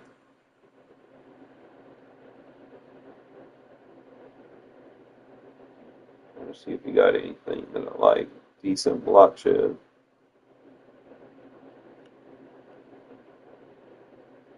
Not much of a pass rusher, more of a power rush guy. I don't know. We'll play with him and see. Really depends on who else I got because I need a nose tackle. We don't have one.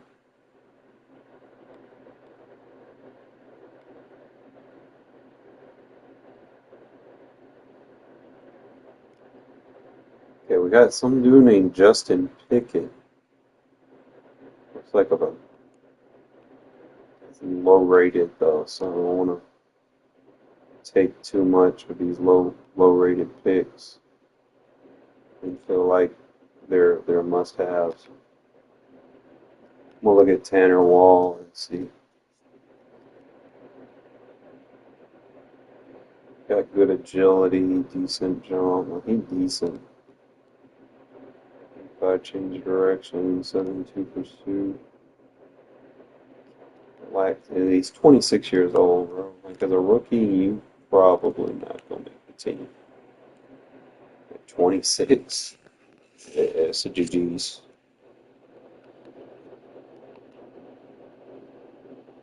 Unless they just wanted to get, like, someone that was experienced. I guess they wanted to draft somebody with experience.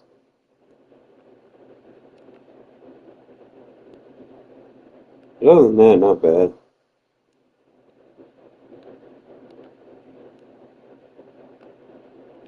I think the last one we got to look at is the Chargers.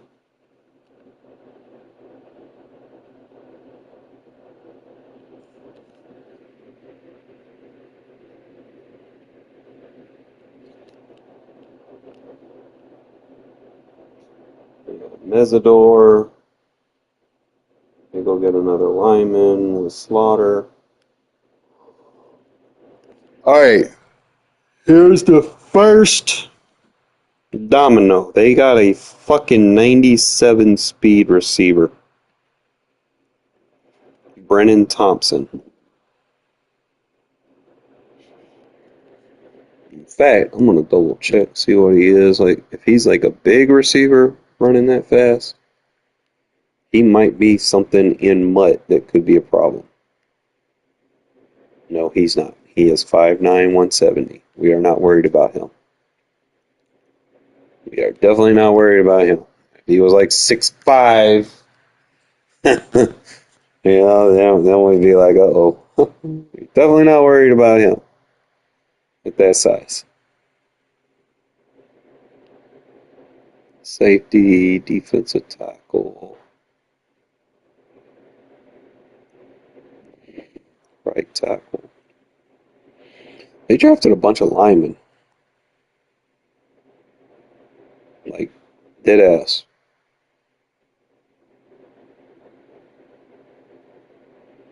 and some receivers. They definitely, yeah.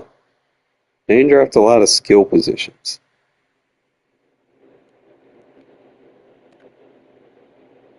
Could be the Harbaugh way. The one thing about Harbaugh drafts linemen. That's probably why the Giants had a very good draft. We'll get there in a minute, but they're done with the AFC. Matter of fact, we are starting on the NFC East. We got the Cowboys, the Giants, the Eagles, and then the Commanders. So, Cowboys. See what they did. Best way to know. Obviously, they got Caleb down, so probably maybe more of a user. He's not like super fast, but I mean, 89 speed. I mean, with a user, is technically faster than 89 speed, especially with the ball in the air. As long as you're not just getting torched on a vertical route. It's got 93 acceleration, so that can make up for it. It has 90 agility, 89 change direction, 91 jump. Like, he has like all of the stuff you need for user, and he's got 75 tackle, 73 catch. It's got 87 hit by. Yeah, if you're not using Caleb Downs, bro, then you're a retard. No offense. He's pretty solid.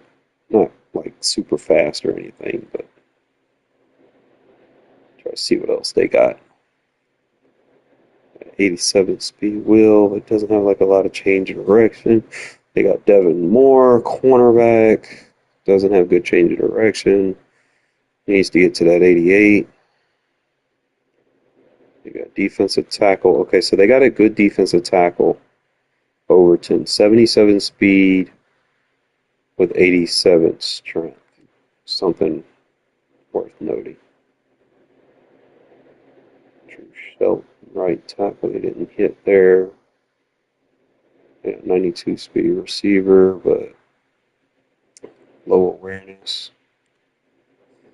I don't think they really hit on anything else. So other than getting a decent will linebacker, decent defensive tackle, an edge rusher, and a safety, they didn't really do much for their offense. Maybe it bites them in the butt. We'll see. I don't know. You can't hit everything in your draft, so I don't know what they did off-season wise to, completely critique them. But let's go look at these Giants. I'm actually intrigued now. They got Harbaugh year one. This is his draft. Obviously, the GM in place probably had more pull on what was going on. But first thing I noticed, you got a right guard, you got a left tackle. He kind of spread his draft out a lot. So you get Arvil Reese, 90 speed will linebacker.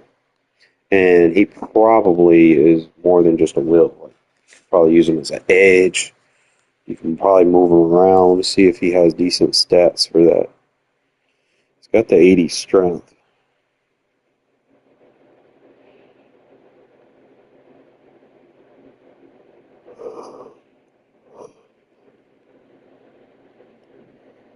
He's got decent rushing moves. 73 power, 72. So you can use him like as a situational edge. He's got the size. He's 6'4", 241. You know who he reminds me of? Y'all remember that Malik Jefferson? Probably a better version of Malik Jefferson.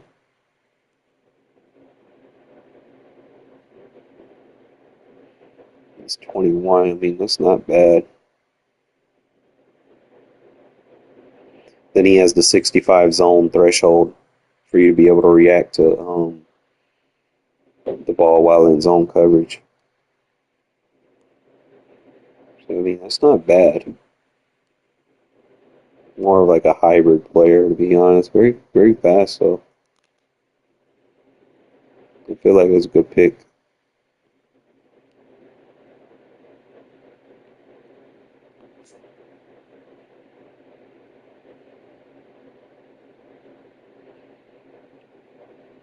I feel like he's like the only pick that they got that just kind of stands off the Richter scale. You can't really go too much on the right guard. He's solid, but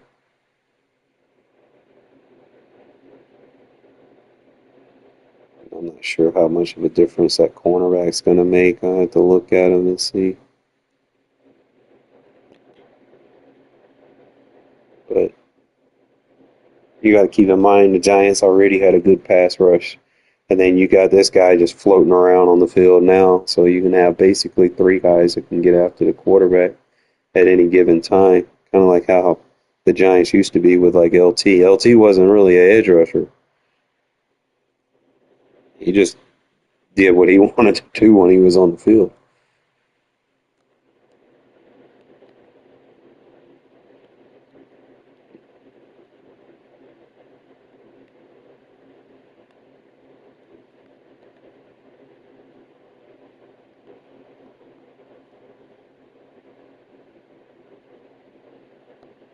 All right, now we go look at the Eagles. Now I know for a fact that their corners were really good.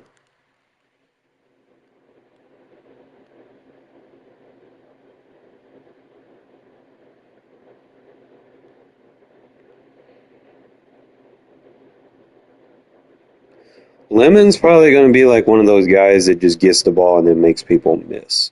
He's not going to blaze past anyone, but then they draft a lineman. They can also get a fast tight end, so this could be something you'll have to kind of watch for on the Eagles with that. And they get a solid edge rusher. You got to watch for that decent speed.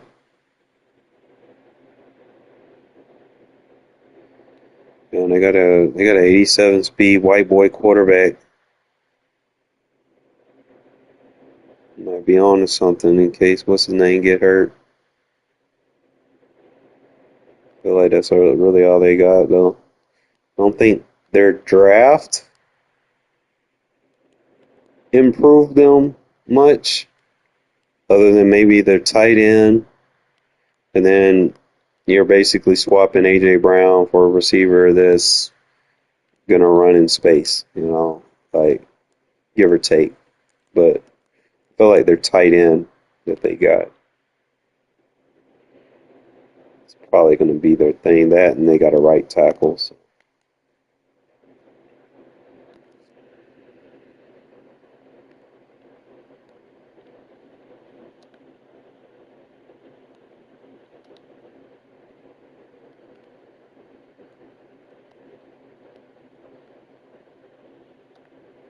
Alright, so now we got the Commanders.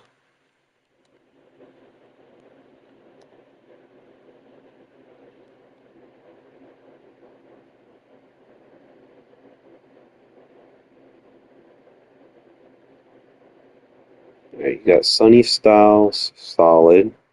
You got Antonio Williams, solid.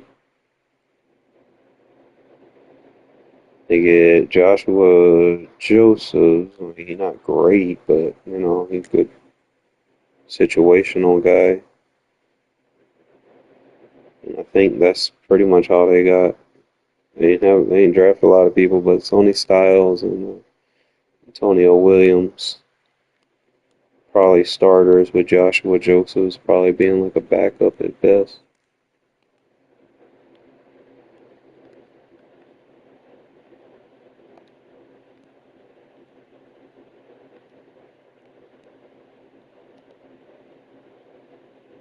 I think so far, like the Raiders probably have the best rookie class, out the box. Like I'm not being biased because I'm a Raiders fan. I'm just going based off of what I'm seeing on the ratings. We're on the Bears now.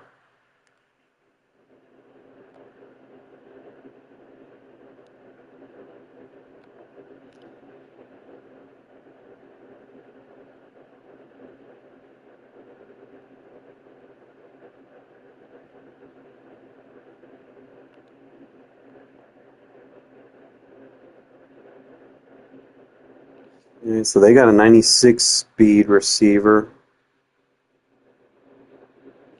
And they got Malik Muhammad corner, but like they didn't really hit any home runs.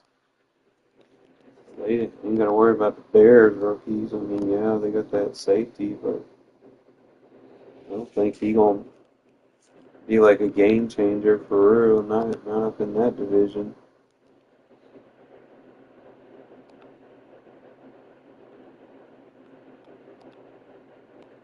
Got the Lions.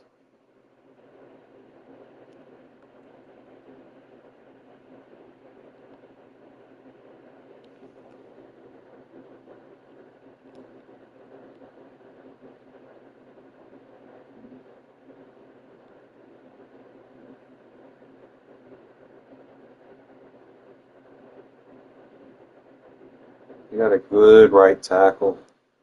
It's crazy they got Sanel Poole, or whatever his name is, but they draft another one that looks pretty good out the box as well. You get a decent edge rusher, not great, decent.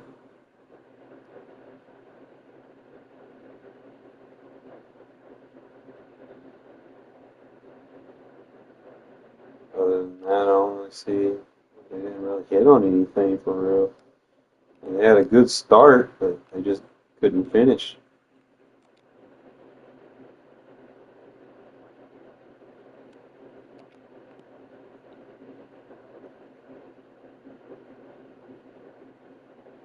But look at the Packers. Double check, make sure they next on the list.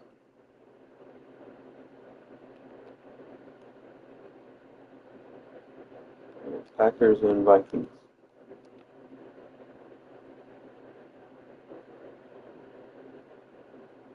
There's not enough free system memory. Why the fuck did shit just do that? Alright. Team NFC North. Packers.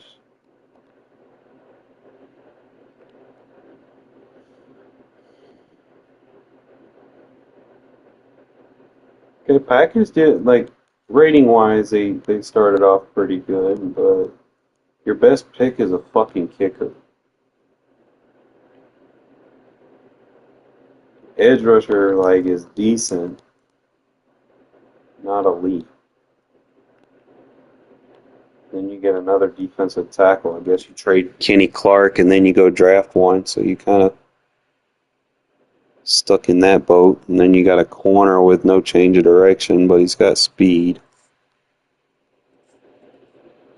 I don't think they did enough to really improve in foresight. Those are rookies. Trying to get rookies to replace vets, that's tough. Especially if you got a system.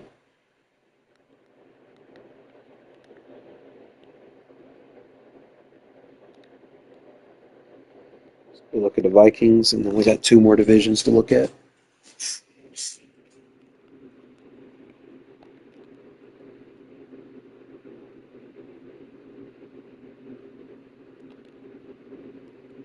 Vikings did pretty good. You got a solid defensive tackle, Caleb Banks, which the Raiders were trying to draft. Like, he's probably the best defensive tackle. You get a Mike linebacker. You double down on the defensive tackle position. I don't think they help themselves by doing that.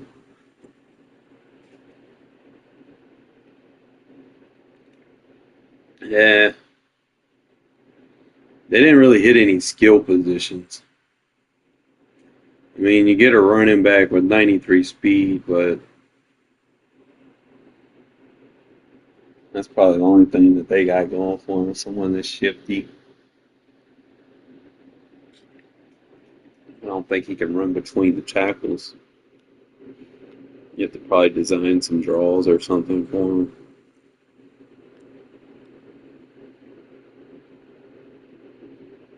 Yeah, I mean, they had a lot of picks and a lot of rookies, and he just didn't hit any boxes. Like, other than Caleb Banks, like you would think you would add people that strengthen your team.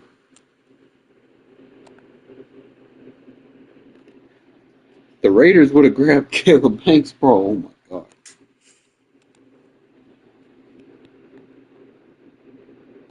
I damn sure think we were gonna grab him too. All right, NFC South, you got the Falcons. See what they did?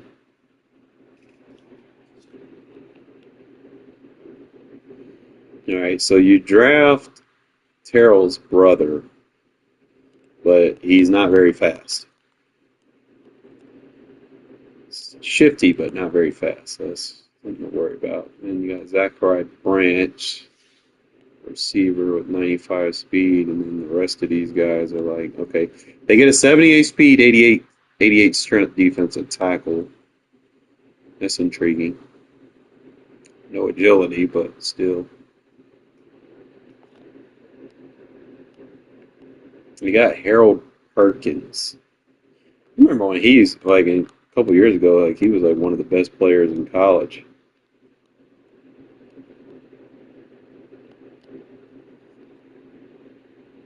And he comes over here and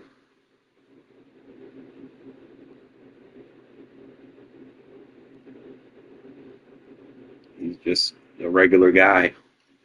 Maybe they can fix him. I don't know.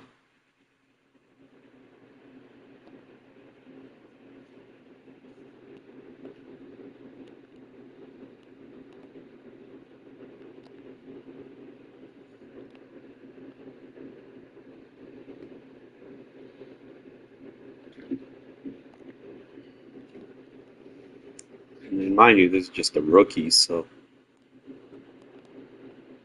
they start adding positions and stuff.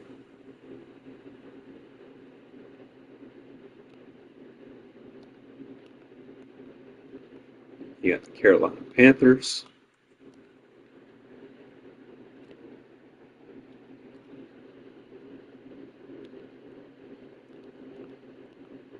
They get a decent like zone blocking left tackle. Quick, not super strong. I'm guessing he's like a nose tackle. Not very fast. You got Chris Brazel the second. Solid receiver, not great. I don't think they hit on anything else after that. They got a 90-speed white boy quarterback. Interesting.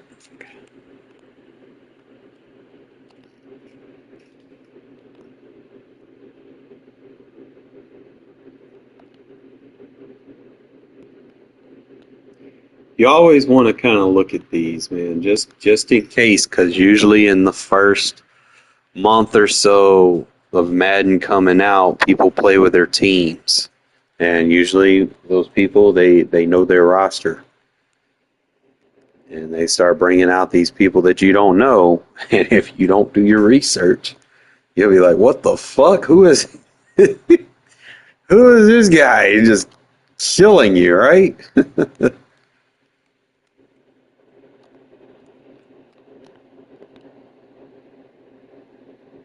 Yeah, the Saints. Let me see. I remember that was a period of time people used to play with the Saints. Jordan Tyson looks like a solid receiver. Doesn't got to be super fast. Just got to be able to win at the point of attack. Solid defensive tackle. Right guard. Then they got a 94 speed receiver, but he looks a little undersized.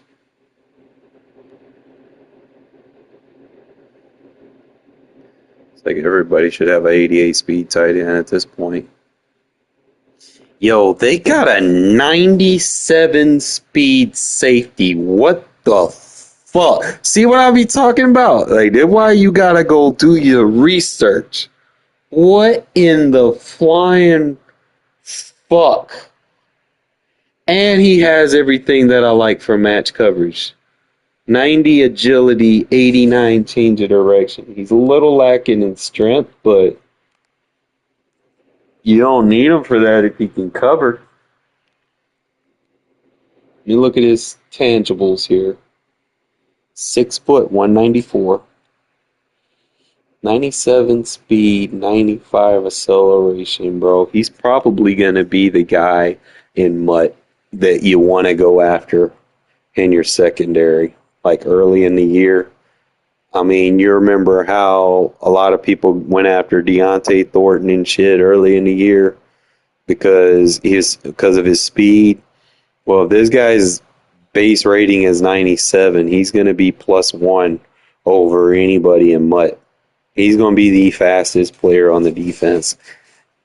Like, you're not beating him over the top. All right, but other than that, 90 agility, 90 jump. He's got 89 change direction. Lacks in a lot of the contact-based stats. Like, he's not a very good tackle, 55 tackle. Pursuit lack, 69. Man, 67, zone 65, 59 hit power. Yeah, he not going to be like, I mean, someone that you're just going to be like, oh, you're just going to make all these. He's not going to do that. He is a strictly cover guy. Put him, like, if you run a single high defense or something, that's what you want him. Just have him over the top of everything. And then he can cover sideline to sideline by himself with that much speed. Definitely would consider for Mutt early in the year, especially when people are spending money and ripping packs and you're not, and you need someone to be able to keep up with the fastest players. That's probably the guy you need to go to, Sonic Lorenzo Styles. At least until the point where every other, we get to the point where we're already at like 99 speed. Assuming he makes the team, right? If he doesn't make the team, then I probably won't have to worry about him getting any more cards. But early in the year, Lorenzo Styles, probably want to keep my eye on that. Kind of jumps off the wall a little bit when you're just going through these ratings. That's what I do pay attention to. Like I said, just look at every team. Look at their rookies. You never know what you're going to run into. Let's go look at the Bucks.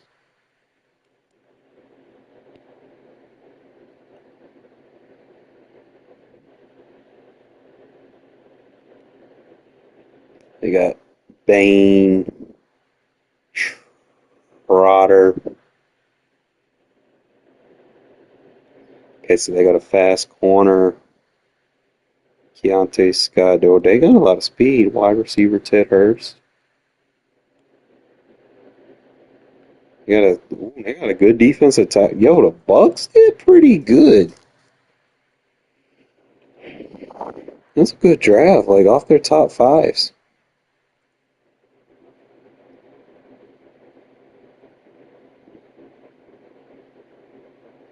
And they got 3 guys that, 3 or 4 guys that wasn't good picks, but I mean, for the most part, everybody else was just like home runs. You get Reuben Bain, he just falls in your lap. You get Josiah Trotter. I'm gonna look at this Keontae Scott, and you get Ted Hurst. So you got a good complement receiver to go with Egbuka. And then you get you a solid defensive tackle. I mean, you're potentially going to be losing Vita Vea, and then you got DeMonte Capehart, and he's got pretty good speed and strength. I don't know what his size is. 6'5", 313 with 77 speed, 79 acceleration, 89 strength. It's not bad. 75 block shit. Only thing is, he's 24, though. starting to get a lot of those COVID eligibility players in the draft. Hopefully we won't have to worry about that next year. We'll get young players again. Double check this Ted Hurst and that's the Keontae's. Alright, so this Ted Hurst is 6'4", 206 with that much speed. So yeah, they get them another big receiver to basically replace Mike Evans. I don't know what his jump is. That's what it's going to come down to.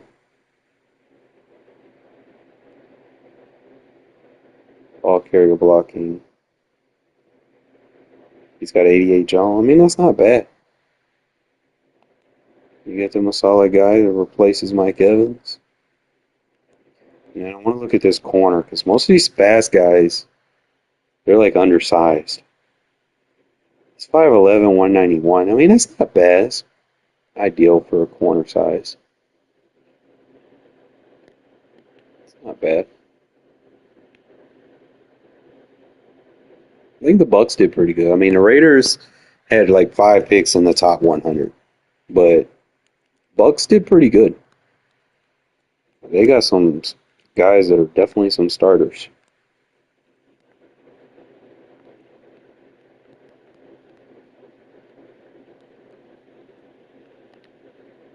All right, so teams. That's all of them, right? Okay. We just got to do NFC West. So this is the one where you got the Cardinals. And Cardinals, like, just on their rookies, like, from the base screen, I didn't see all their rookies, but from the base screen, it looked like they did pretty good. You got Jeremiah Love. You get you an offensive lineman with Chase Bicentis. And they got Caleb Proctor, who's another. He's a fast defensive tackle, not very strong, but still solid nonetheless. They get a receiver, doesn't really strike me as that guy. They get Carson Beck at quarterback. I think he'll outplay that 68 overall rating. And they get a will linebacker who might be useful. He's not rated high, but I'm really thinking between their halfback and then them picking up like a right guard. That's really the strength of their picks. Nothing against Beck, but he's just like, you can't go by like 68 overalls and just seem like they're just going to change the franchise. You know, you can't do that. They got to be like somewhat decent, right? All right, so now we go look at the Rams. They didn't feel like drafting, so they just fucking somehow got convinced to pick up the boy from Alabama. And nothing against them, you know, I'm an Alabama fan, but they're like the only team with 299 overalls, one for the defense, one for the offense. That's tough. You'll probably see a lot of people playing with the Rams. Just on that alone.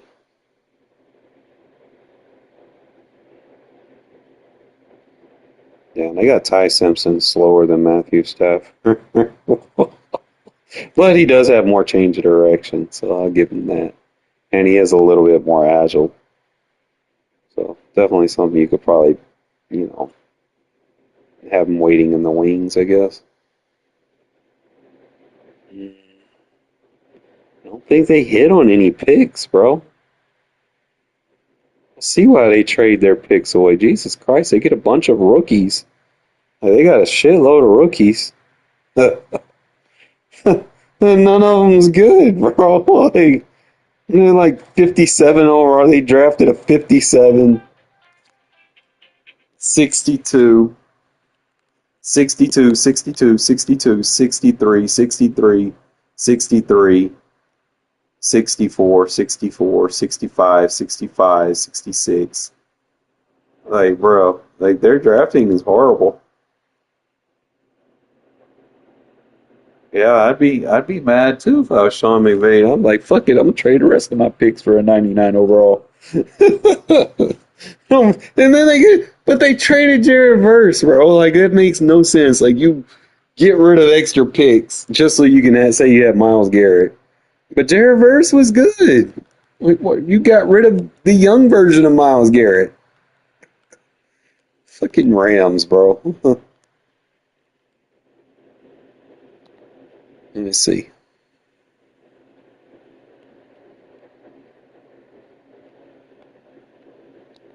So that's like it's really gonna come down to between the Seahawks and the 49ers in that division. Like I can look at these and just be like, okay, based off the draft for each division, these will be who the teams that I think, either wild card or win the division, right? All right, so we're looking. They get a decent edge rusher. 49ers get a decent, got a 94 speed receiver. 72 strength. So what's his size? 6'2", 207. That's not bad. Dribbling. They get a 78 speed defensive tackle. Not very strong though. Oh, Keelan Black, that's the guy we were supposed to have, but he's not very shifty though. I wonder the 49ers were like, why the fuck did you pick him? I mean, he's decent, but I don't think he gonna game change anything. I don't know. We'll see how Sean the play caller does there for them.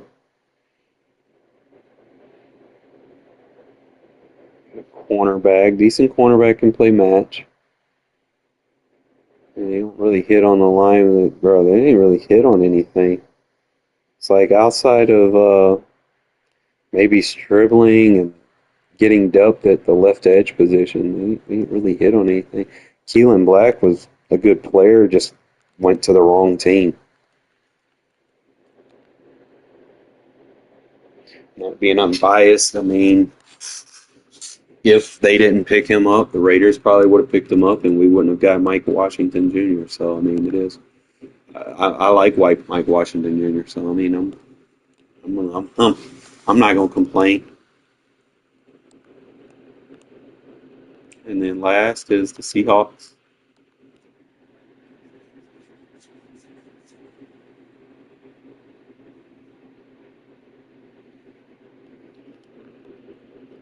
They got a decent safety off the rip, Bud Clark.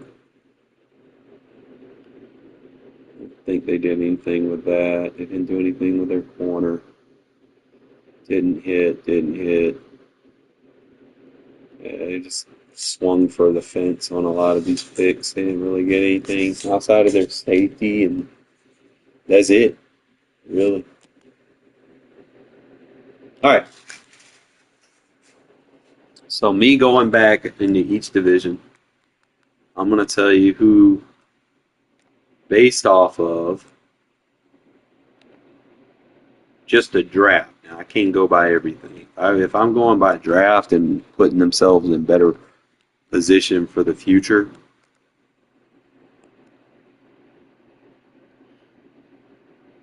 I feel like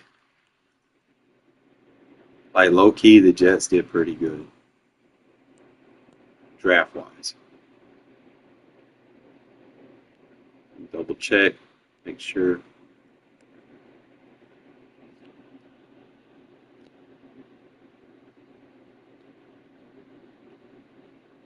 Yeah, I feel like the Jets put themselves in good position for the future. This year, probably not. But if they tank this year and then they get their quarterback next year, you might see a shift in the AFC East, like really quick. I mean, maybe that's the purpose of them getting Geno, so they can intentionally tank. But I would say the Jets are probably in very good position. I'm always going to be probably like on the Bills. Yes, they're a good team, but they fired their coach who was winning because I guess they tired of being second fiddle. But now you changed your coach. You're changing your philosophies. Where do you go? Is your team still going to play the same?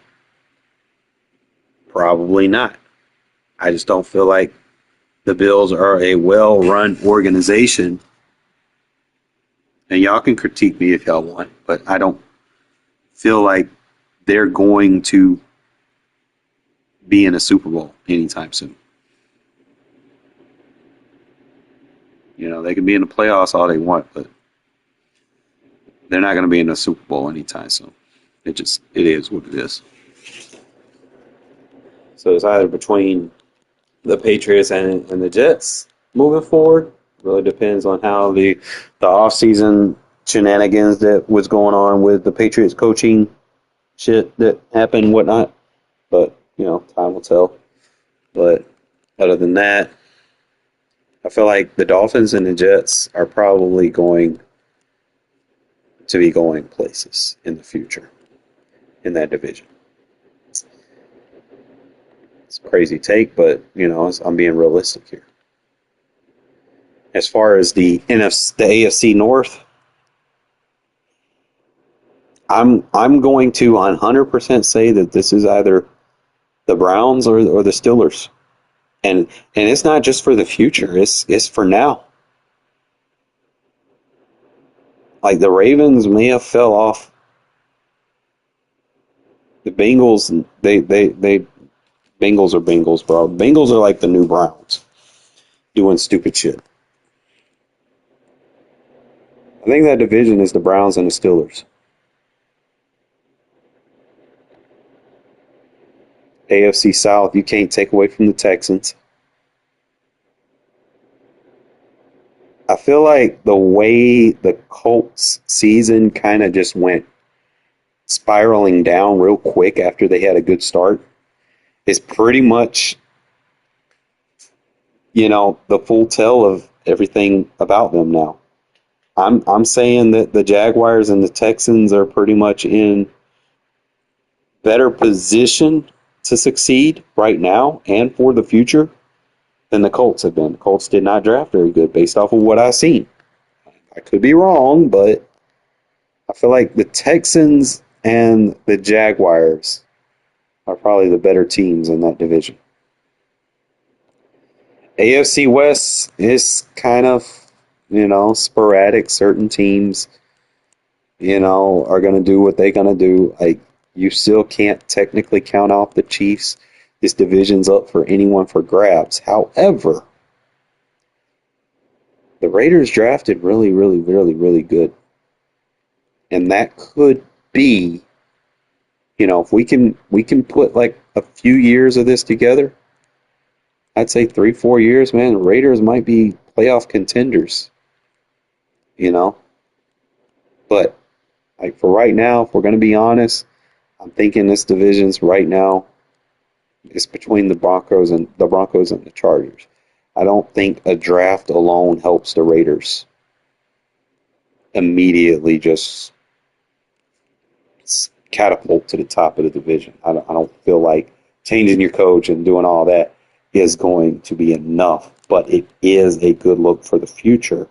But I think for right now and the immediate future, it's going to be between the Broncos and the Chargers. I hate saying that, but like I said, I'm just giving realistic takes. And you can't really count the Chiefs out. I feel like the Chiefs are the dark horse this year. You know, it could be another year. Raiders might be third or fourth in the division. I mean, it is what it is. You can't expect a complete change around. I mean, we could probably go in there, win 6 to 8 games, but that's not going to be enough to win the division. And you got the NFC East. I'm either going to take the Giants under Harbaugh is probably the safe pick. But the Eagles, they've got a good team. And you can't take away from, not hitting on their draft. But you do have to understand how Rosenhau, whatever that dude's name is, he trades very good. And he has enough talent on that team under contract for them to be good for, quite a few years. So I'm probably going to go with the Giants, turning their fucking program around with a new coach. And the Eagles will probably be on top of that division.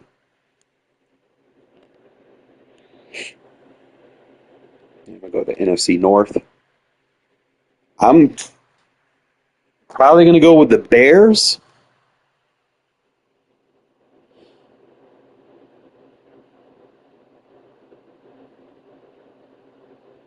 It's probably going to be the Bears and the Packers, bro. I feel like the Lions, they just have too much shit going on. Like, yeah, they'll get to points where they'll build their franchise up. And then they'll look like they're doing all the right things, and then they just collapse. This ain't the first time this shit's happened, bro. Remember, they had Matthew Stafford, and they had Ndamukong Suh, and, they had a very good Madden team. They had Calvin Johnson, for crying out loud. But they collapsed.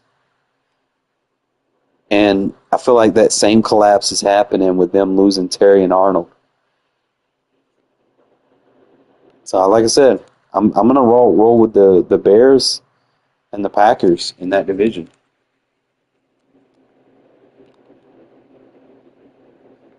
As far as the NFC South goes,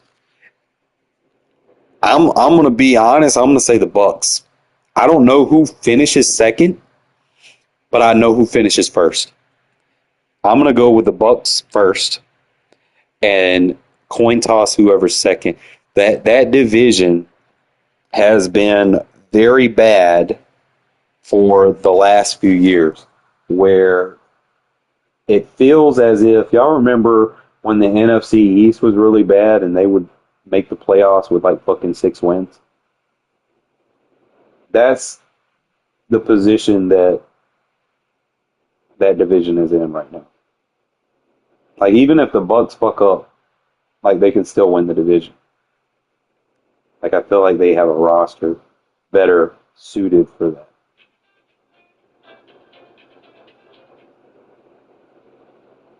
That's just being real. I don't think it'll have a wild card. If the Bucks go and perform and they're doing really good, like if they have a legitimate record, and obviously they probably will in that division, they get to play easy division games, But I feel like if they go in and perform really well, there will not be a wild card team in the NFC South this year. So if I do make that assumption,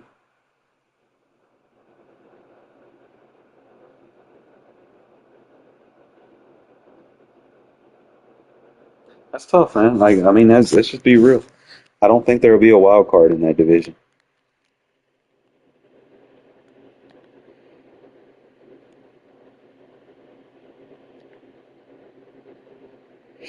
And it just kind of comes down to, I mean, you can't count the Seahawks out. They just came off of a Super Bowl. But losing your offensive coordinator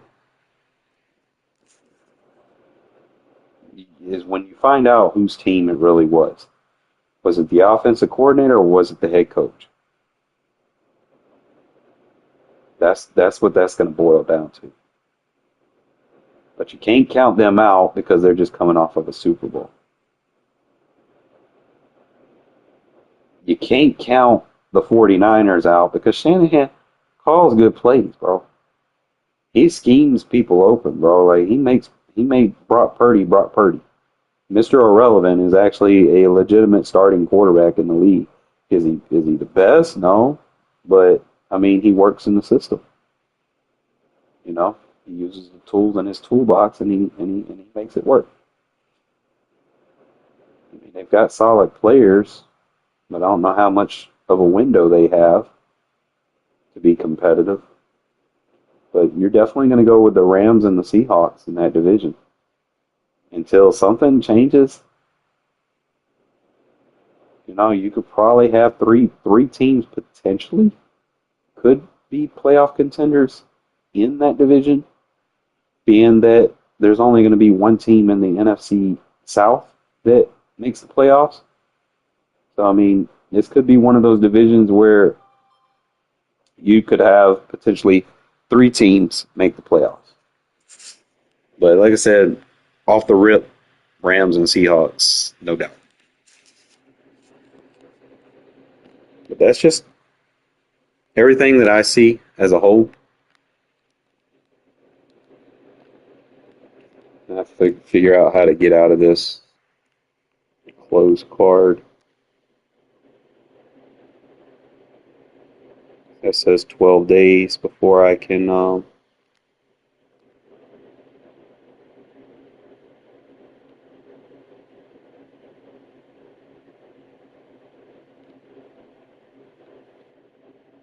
yeah.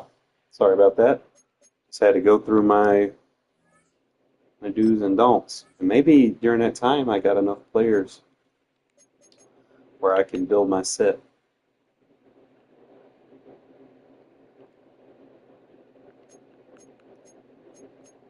Definitely opened my eyes a lot on a lot of stuff. Saints are going to have a fast safety. Look at their phone.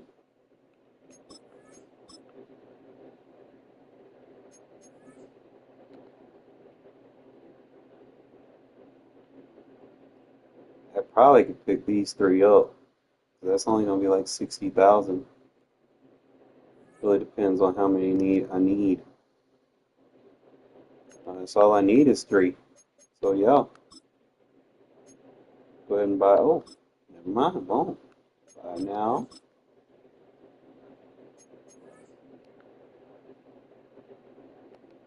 Let's see. I'm gonna go ahead and add it to the set. See if it resets and we go ahead and get another one. Doesn't seem like it. We'll go ahead and buy this. It's not gonna kill me. Put them into the set.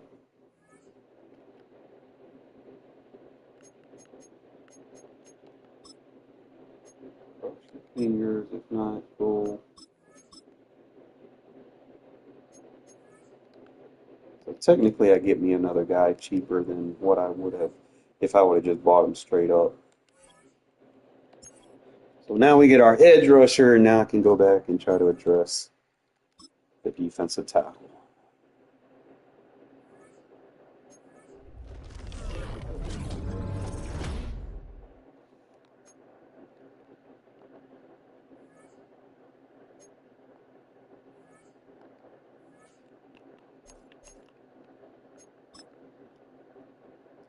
And guess what? That means we get to take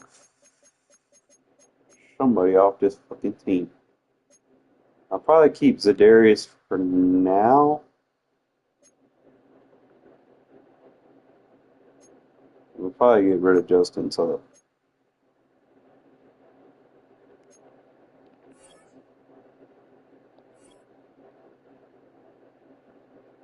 Tough.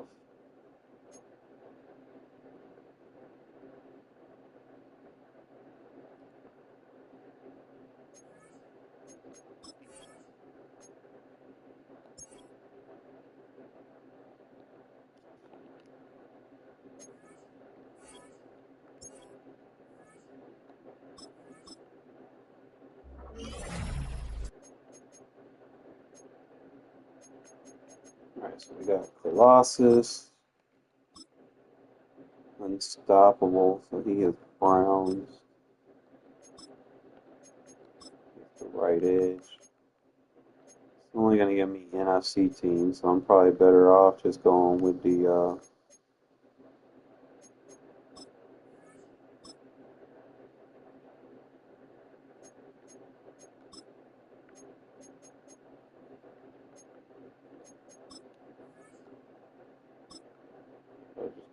Vikings.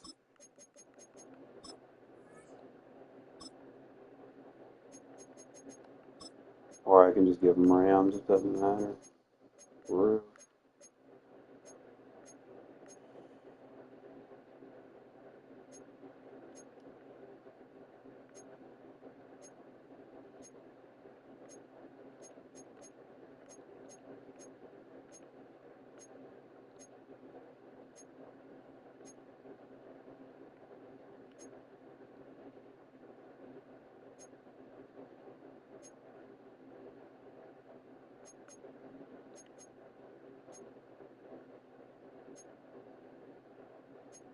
Collection or program? What's the difference?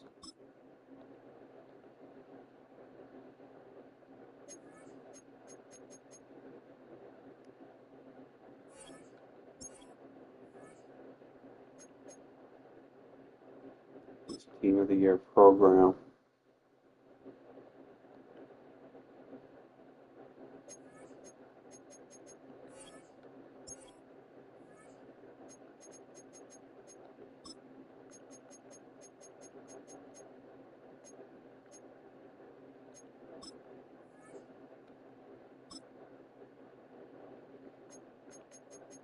Alright, so he has Unstoppable and Colossus. Definitely want Relentless on our guys. Let's see, our speed is lacking. Why are we not... I guess I gotta give him the Rams kill and not the Vikings. So I can give him those stats.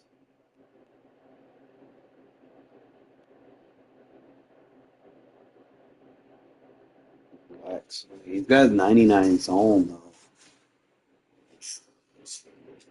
It's not bad for a rusher. I can kind of use him to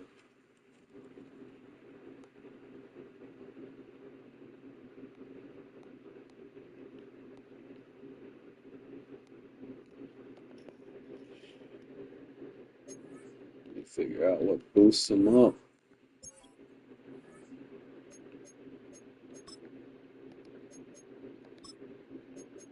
Swap keys.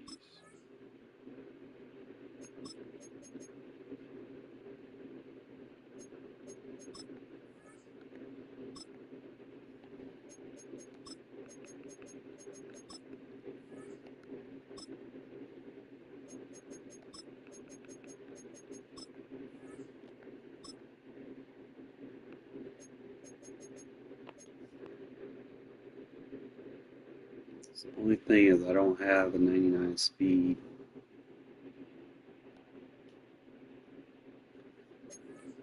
But he'll be okay. It's better than Justin Tuck.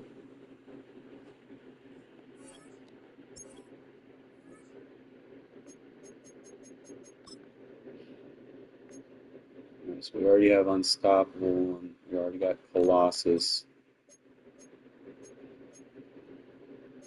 Thinking Relentless, definitely want to have double or nothing.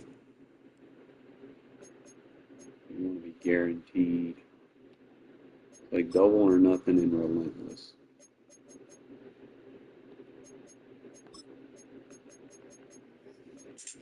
Probably be the buckets to go with.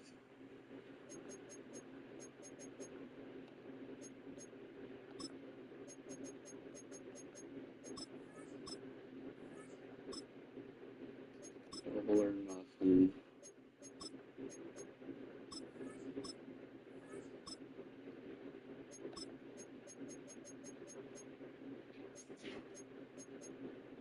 Relentless.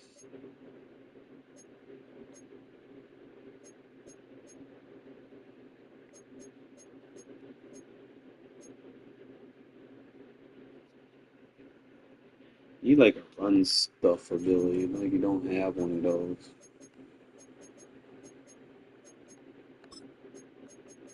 I mean, it's better than not having anything, you know. Definitely big on out my way.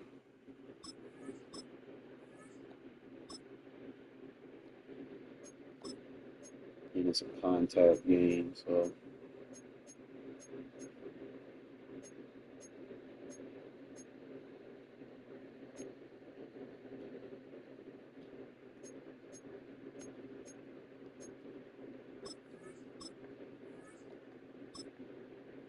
So I put the deflator on, that way I get my hands on you. Take it away from you.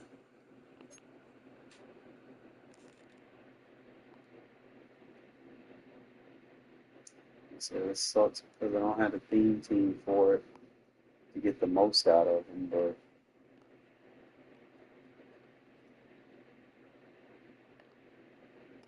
it's better than nothing, right?